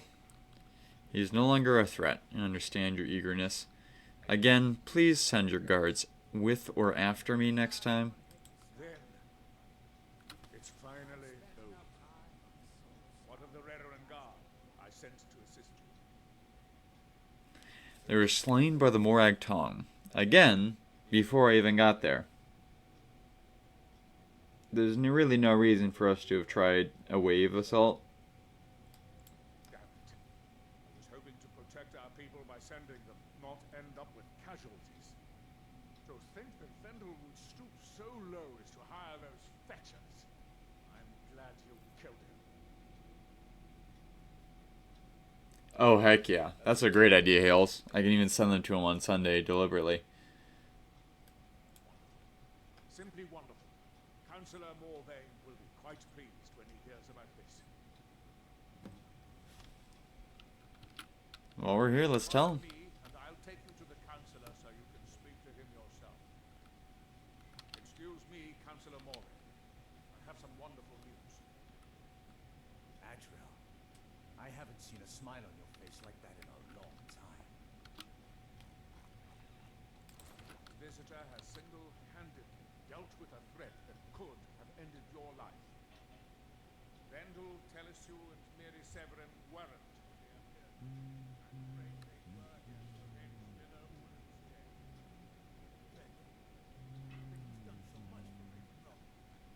How could this be possible? They did it to gain our confidence, Councillor. They had us all fooled. I should have been more vigilant. I'm sorry. Vigilance would have been good, but... It's not your fault, friend. And you, step forward. It's the same strategy as before, bribing people. For all of Raven Rock goes far beyond what I would have expected from a traveler to our town. For this, you have my deepest gratitude. Thank you, Counselor.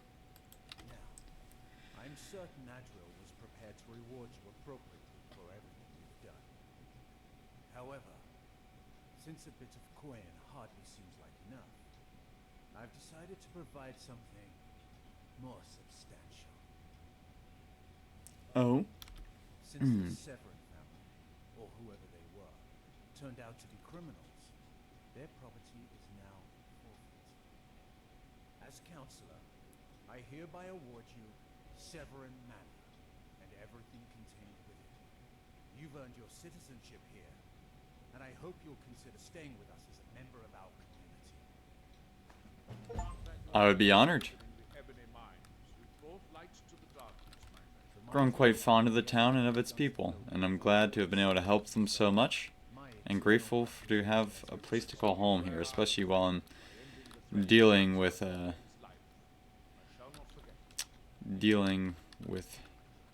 Hermaeus Mora and his pawn, I should say.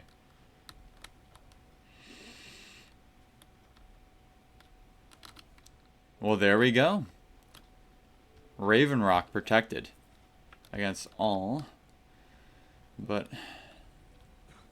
finally our last foe, to whom, a couple of them I should say, to whom we have to bring justice. We'll make our way next time to the Temple of Mirak. First, let's get settled in. I did intentionally ignore you. I was, thank you, Hales. Yeah, no, I wasn't busy. I was, when I am doing, for example, you know, I'm trying to make this into a Let's Play video later. So I try my hardest to, when I am in an important conversation to the plot, to not interrupt it by responding to chat until it's over. So I saw it all. I just deliberately didn't respond to it. But it is great to see both Gibbon and Kalen. And I'm glad you're getting used to the memes. Now, as Hale said, we've Raven rocked it. And let's hope the house lives up to that. We can at least make it do so. Comes with some decent furnishings to begin. Woo! I appreciate it, Gibbon. How are you and Kalen doing? And how are you, Hales? We didn't get a chance to ask that earlier either. Ooh, we got some ash yams of our own. Could use a little bit more light down here. But, oh wow, it is fully furnished. That's the way they left it. Thank you, Gibbon. Wow, even comes with all of these droughts. Does it come with the skulls? You're good? I'm glad to hear it. It was Gibbon saying that he's okay, or that, like, it's okay that I didn't respond. I'm not sure. Kalen seems to be a little bit disturbed, like, yeah, disturbed. Like, not having the best of times. I'm sorry about that, if that's what that meme meant, or if you're just reacting to my reaction, I don't know. But yeah, I'm glad I get all of their stuff. Other than the skulls. I could have done without the skulls. But this is my first time having a mannequin. I need to put my Morang Tog armor on a mannequin. That's our next move.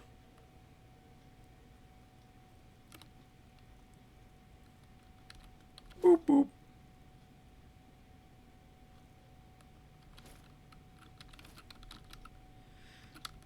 Right behind you. Activate mannequin. Boom, boom, boom. Boom! Glorious. And then since I never get a chance to use it because of the mask I'm using, let's put our Nordic carved helmet on that. Can I put a necklace on there? That doesn't show up anywhere. Still cool though.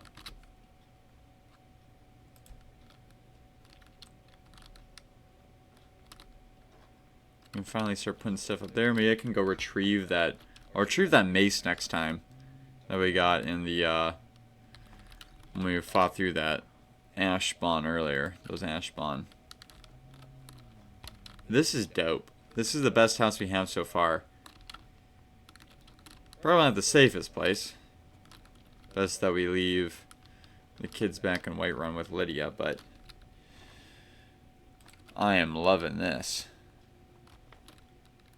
Sweet rolls! Coins!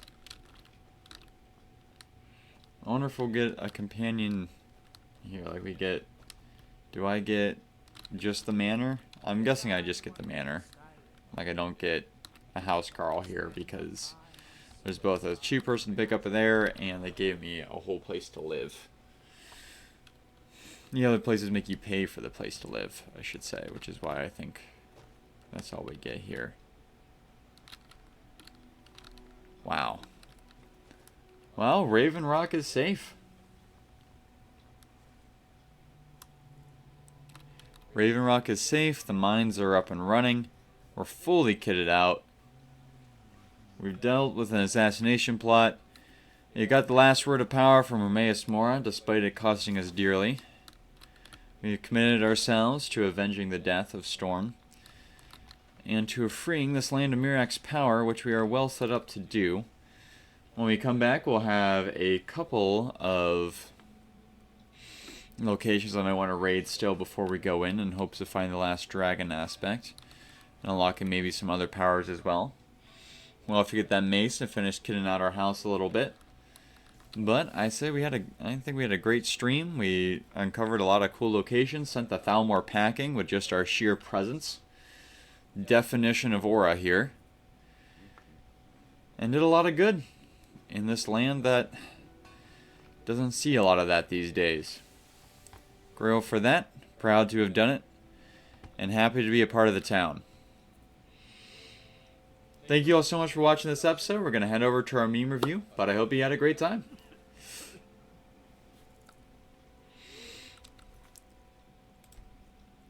Alright, so since, before I close out stream, Kaylin, if you want to talk about anything that you got going on, I'm liking the memes, not the memes, the emotes there. Let's see what memes we got. I don't know, I think Gibbon has moved everything over here, so we'll double check Discord, or Instagram afterward, but we'll start with Discord. Hold up. There's someone named Crackerjack here? Gibbon's doing the moving, I'm guessing is what he means by please hold. But there's a Crackerjack now? I don't know if I can allow this, guys.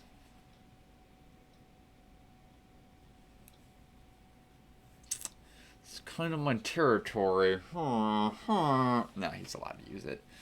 If he's a streamer, we might have to talk about it, but not like in that way. Like, if we're doing this thing together, we gotta figure out Brandon, brother. But, I'm more interested in why Discord is not loading up right.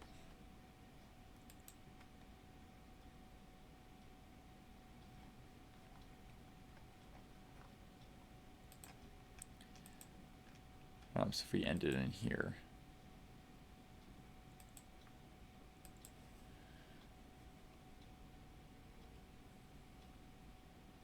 This is giving Gibbon time to take care of things.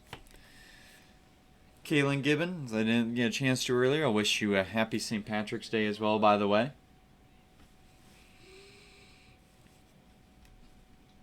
Jack emotes goes hard. I still gotta get that new emote that someone made for me. I'm gonna chat into emotes. Next Dev Day. Crackerjack. I have to challenge him to a duel.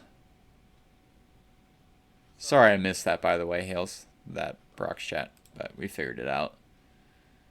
Reviewable content. Alright, here's one thing. I'm guessing Gibbon's taking care of the rest. I don't think anyone's put stuff in here. We're not supposed to. So I think we're good. Alright.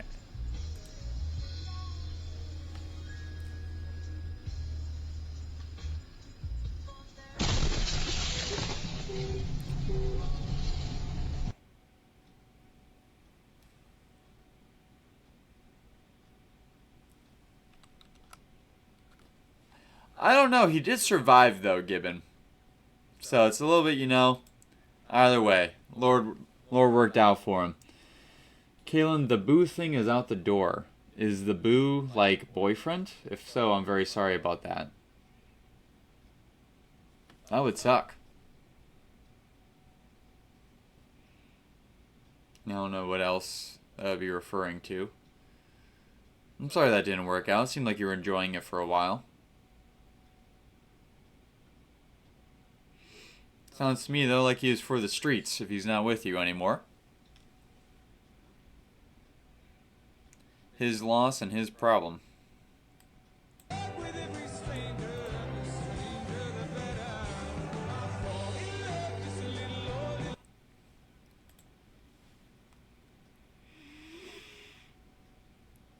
My man was born with a high wisdom score. Kevin's gonna keep him coming.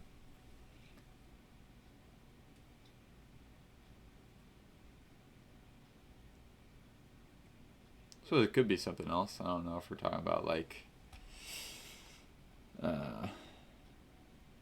scary thing, but I'm guessing I got it right. In which case, I hope you're holding up all right. I'll be praying for you. Always doing that for everyone in our community, no matter what. Oh, this goes so hard. I'm excited for that. I encourage you to push on through. Plenty of fish in the sea, plenty of life to live. He's probably not taking you anywhere to begin with. You're chilling? I'm glad to hear that. Yeah, I mean, I know someone in my family just recently went through a breakup, and sometimes it's just how it goes. You know, you gotta...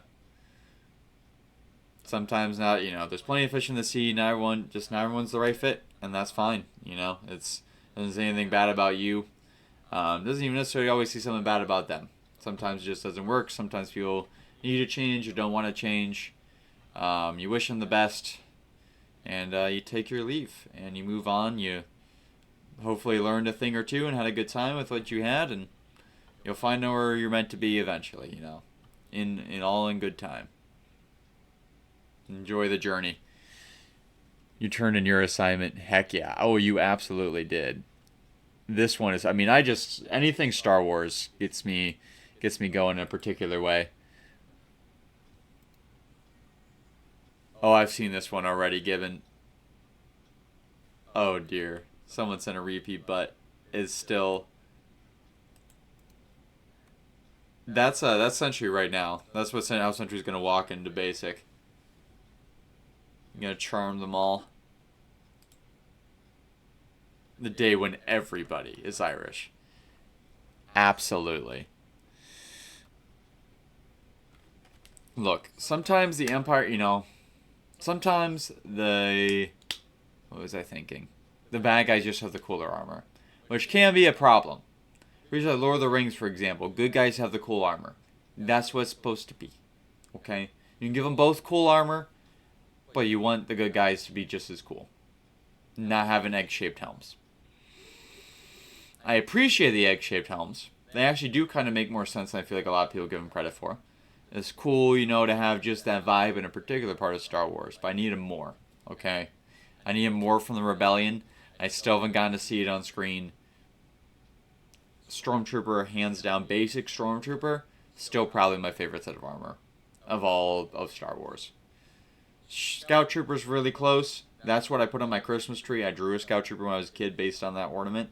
That went really hard in art class. Still have it. Phase 1 armor is also really good, in my opinion. Clone Scuba armor, I like. I'm trying to think of what else is really good. Shore Troopers and Death Troopers. Death Troopers go obscenely hard.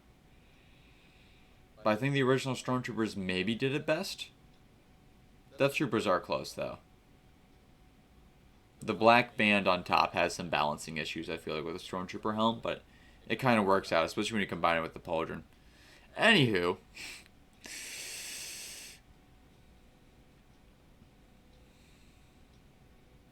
Pepe, why did you pinch me?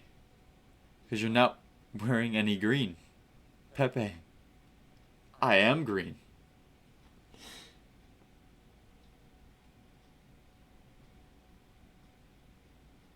You didn't try hard enough, so you lose? What is giving that? Oh, this. Perhaps. Look, I'm pretty sure Kermit is an animal with fur, so I think it counts. But he still should put some stuff on. Additionally. Oh, about the poorly designed stormtrooper outfits? Yeah. That, from time to time, I guess.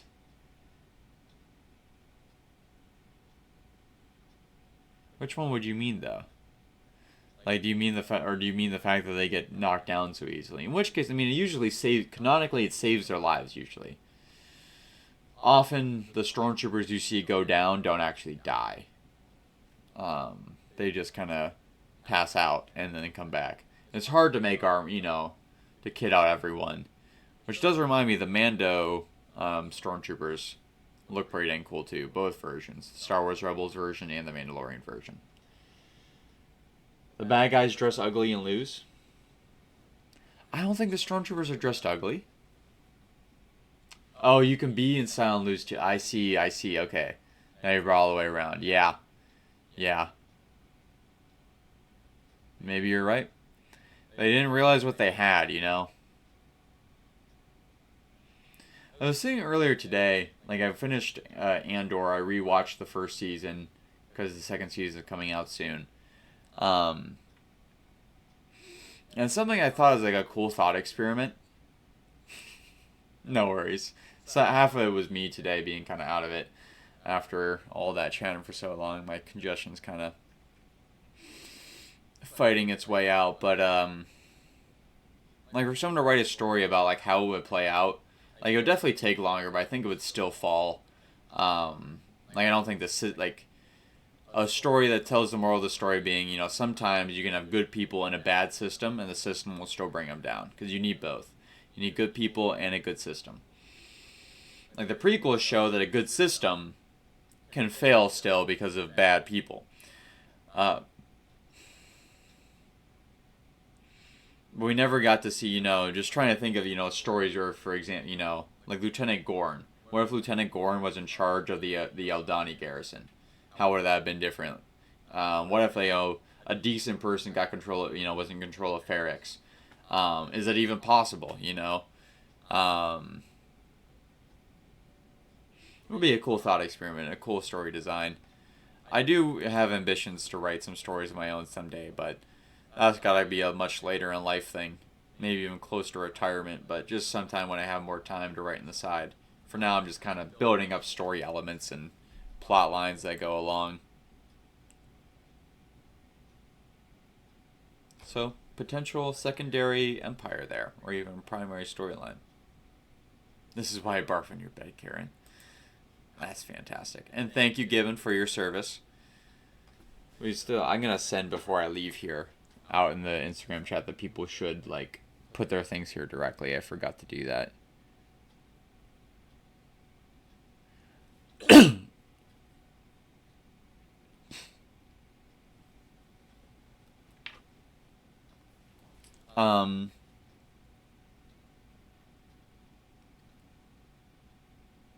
Is there something I don't get here?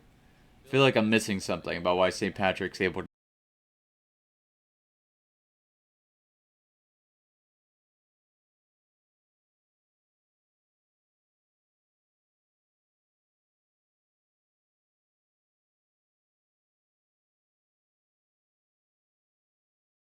proof.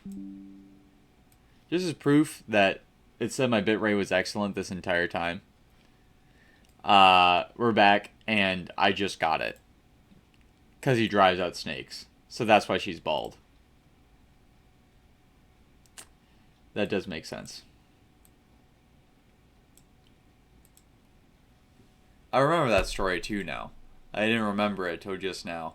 I was thinking about the eyes is what got me caught up partially. But I forgot that story. That's actually fantastic. Though I am still wondering why he didn't go blind. Does she need the snakes to make him go blind? I only know half of Greek lore. Half of the well-known Greek lore, I should say. Oh, Ireland. Yeah. Sometimes not everyone lives up to their culture, traditions. It does feel a little bit disrespectful that a lot of Irish people take a day meant to celebrate the saint that kind of gave them their culture by doing something the saint would disapprove of. But oh, I see. It's ill-fated both ways. She can't look at him, but she also goes bald because he drives the snakes away.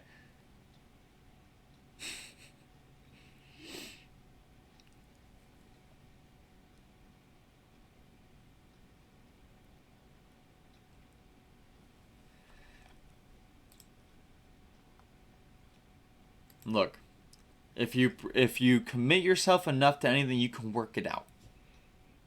They could work it out if the chemistry was there. Chemistry and values, that's what you need. If someone isn't willing to adapt on those things, you can grow together. You could not be there right away, and that's okay. You can work through it. But some people choose not to, and that's how they end up on the streets. And honestly, if you haven't made a lot of progress, best to find someone you connect with like right away, you know. Legitimately blind because you can't look. That I did pick up on. I didn't get it till just right now, but I thought there was something there.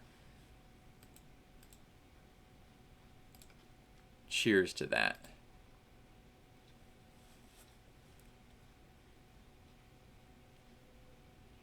It's not a joke, like it took me so long, it's not the kind of joke I could laugh at, but it's the kind of joke I'm still going to appreciate.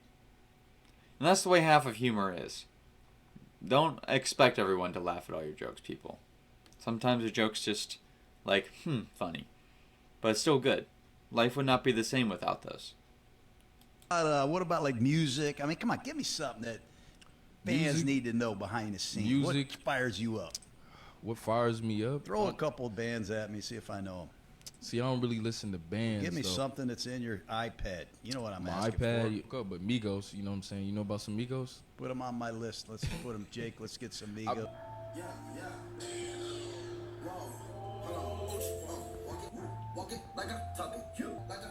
What are you doing? Watching tape. New music?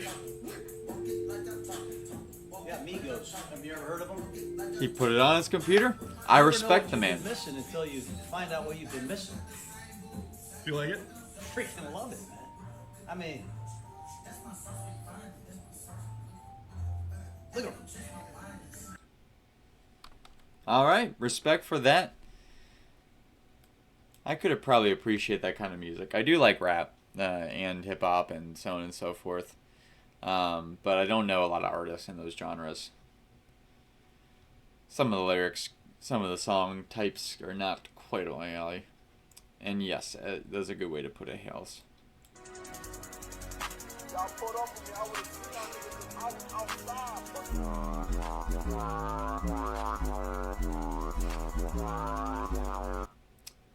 Why do I feel like that happened to someone recently?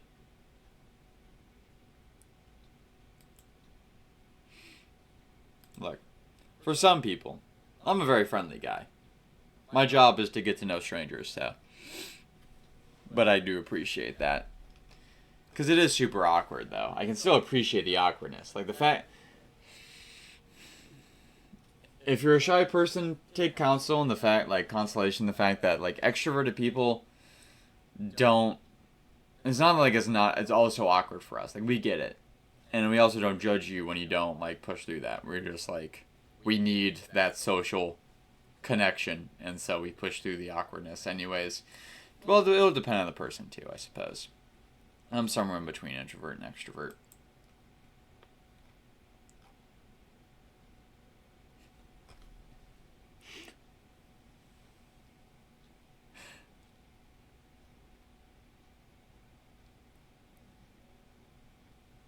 I love this. I have no idea where I came from, but I appreciate...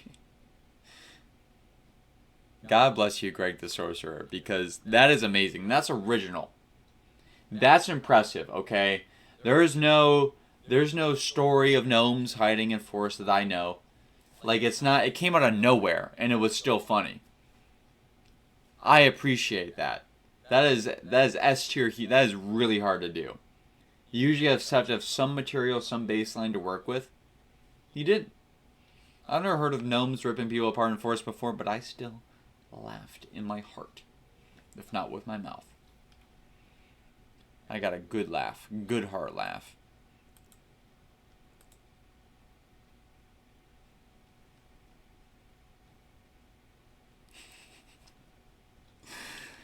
You see, that is what it would cost too, though. You know, and you usually dump a mag too because like it's not. You don't want to take a risk, especially when you don't know, like if you're dealing with just a mugger or someone who's legitimately a psycho. Especially if you're in public too, you don't want to risk the safety of others. Like if someone's mugging, you know, robbing a store with a gun, and you have the opportunity to take them down, and you do, like you don't give them the chance to decide before they pass to try and shoot someone else while they're still on the ground, you know?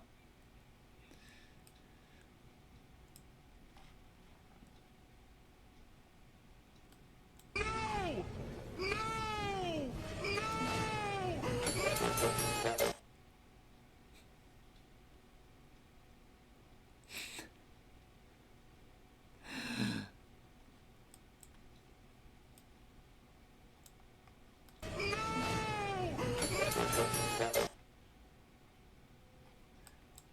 I don't know what's funnier.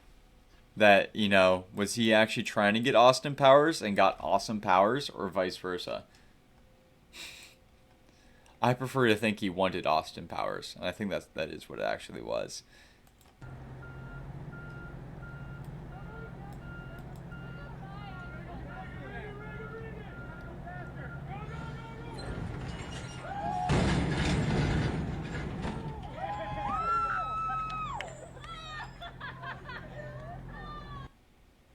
What is going on? I guess you gotta have your fun somehow, but that's my money. I paid for that. I paid for that, please. That's very expensive. I can't afford my own car, partly because of taxes. So please don't. Appreciate our guys and girls out there have to have fun somehow, but like please be careful with the equipment. Please and thank you. Did you hear that? They shut down the main reactor. Will be the sword for sword. This is very bad.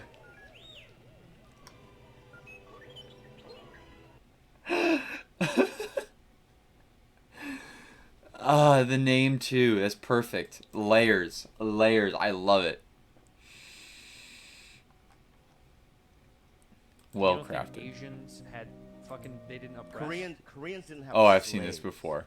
Did Koreans have slaves? Yeah, Google that. Yeah, because I think that's fucking wrong.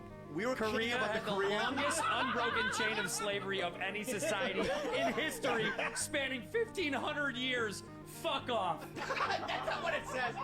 Zoom it in. My eyes are blurry. Go Zoom back, it in. Go back. Carlos. I want to read it. All right. Read it out loud, you piece of shit. Get close. All right.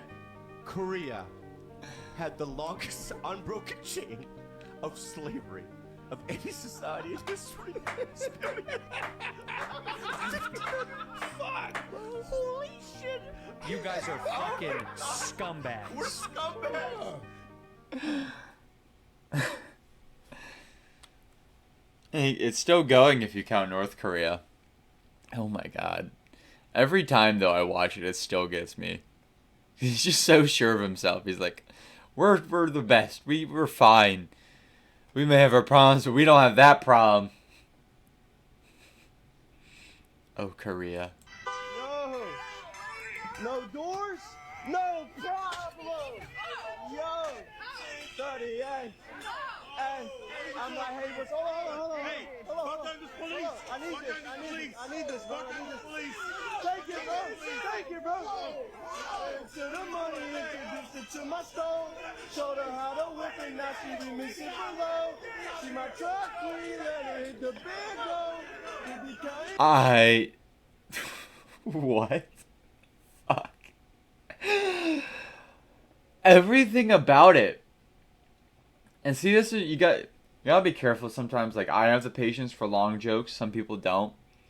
But I love that they got that much. Like that much happened in such a short amount of time. First, it was them going in the window, and that was a song. And I was still like trying to figure out, like were they able to not actually get like the proper doors, but apparently they were. And then there's just a dude in a wedding dress. behind the guy with the Pokemon. Why is there a guy with a Pokemon out there? And more importantly, what the fuck happens at Bojangles? Never in my Midwestern life. This hasn't happened in the Midwest, okay? Or actually, no, it probably does. This is probably Southwest Ohio. No, Southeast Ohio. This is probably precisely Southeast Ohio. The too well spoken to be Indiana, okay?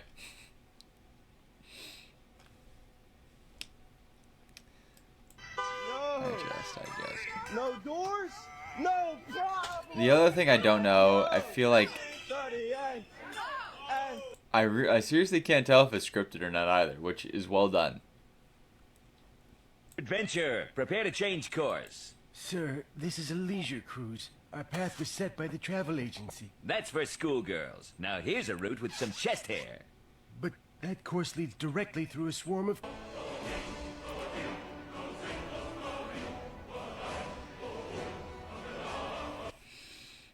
Skyrim! That's exactly how we do it. Oh, I miss glue. My heart.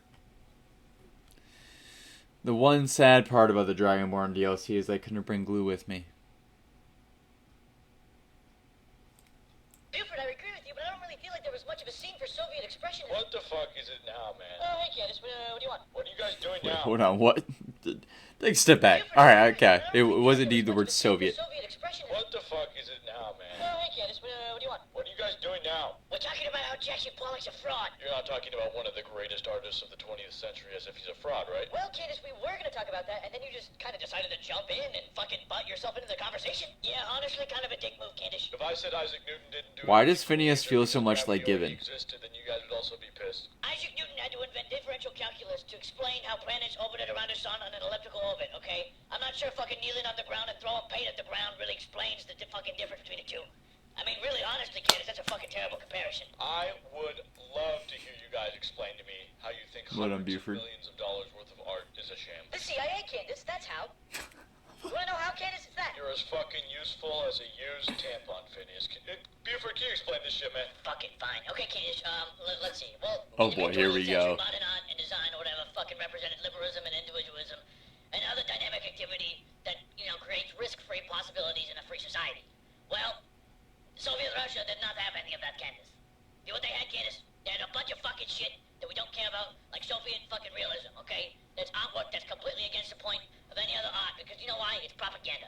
The fucking Kremlin spent $250 million It does look good, though. today on just fucking pure propaganda. It's fucking a crazy fucking thing in history. How the fuck does that relate to the CIA at all? They at least did a good job, though, which is an argument against Jackson Pollock. I mean, I enjoy some of his stuff, like getting stuff out of his paintings, but I agree it's probably not as worthwhile as other artists, because it wasn't as difficult to make. Or maybe it was more difficult. I don't know. I need some hard justifications as to like what he was trying to mean. You talked about this before, like my criteria. By explaining to them that if this fucker can make it, so can you in America, right? If this fucker who can just throw paint on the ground and fucking look like a fucking monkey on the ground, just throwing shit like a fucking ape, can make it, so can you in America. Okay, Phineas is just like this is just 100% Given talking the entire time. Agent P, you're gonna have to kill your homeowners and all Did I accidentally enter into Discord? We cannot let this get out, okay? We cannot let them know that the Rockefellers founded the fucking Museum of Modern Art. Nor can let them know Oh my God. any other part of this fucking operation that we've been holding so clearly. Perry the CIA platypus. And the Soviets finally fell, and I'm not gonna let this fall. Major Monogram is off his fucking rocker. I love that.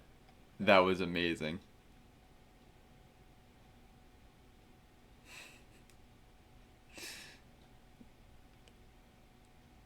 This is absolutely true. I will back that up. I think that's more backed up with science than some of Jackson Pollock's shit. I'm sure he's created some good art, though. Some of it probably has some good meaning. What was I thinking? I was also thinking today about, like...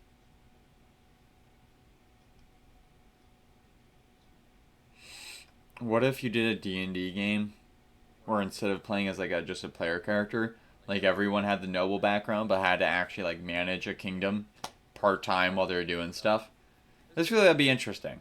You know, like you get to actually command armies around, but you also have to take your leave from time to time to go on adventures. I like that when there's more stuff to do in D&D, like equipment and like the only reason I'm not doing smithing and potions and stuff when I'm playing Skyrim live is because I don't feel like it's as fun to watch as it is to do. But like when I'm in there, like it's not even tedious because like you just naturally when you're playing on your own kind of want to spend some downtime at the shops and stuff, and you pick up the stuff for that along the way and potion making stuff along the way. So that's all really cool. I don't know, just a thought. But some fire memes today. I don't know who I would give the winner to. I feel like this one deserves the win. I think the Ravenous Gnomes. I'm gonna give that one my love. I don't know who did it, but congratulations to you today. Thank you all for your submissions. I had a lot of fun with them. We'll have to do a proper review of Jackson Pollock at some point, and get my own take on it. My criteria. It's what they're trying to say, how well they said it, or like how well they got that message through, and to how many people, and to how hard it was to make.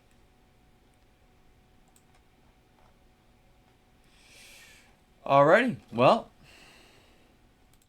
thank you all so much for coming out. I hope you guys had a good stream. I know I did. This was a lot of fun. It's a somber one. The Century about to leave. I still have some of this. I'm saving it. I'm going to drink the rest of it tomorrow. When Century's like actually about to, when he's on his plane out. But thank you all so much for being here. Thank you, Hales, for lurking. That really helps out a lot. Thank you, again to Century for all he's done for us and what he's about to do for the country.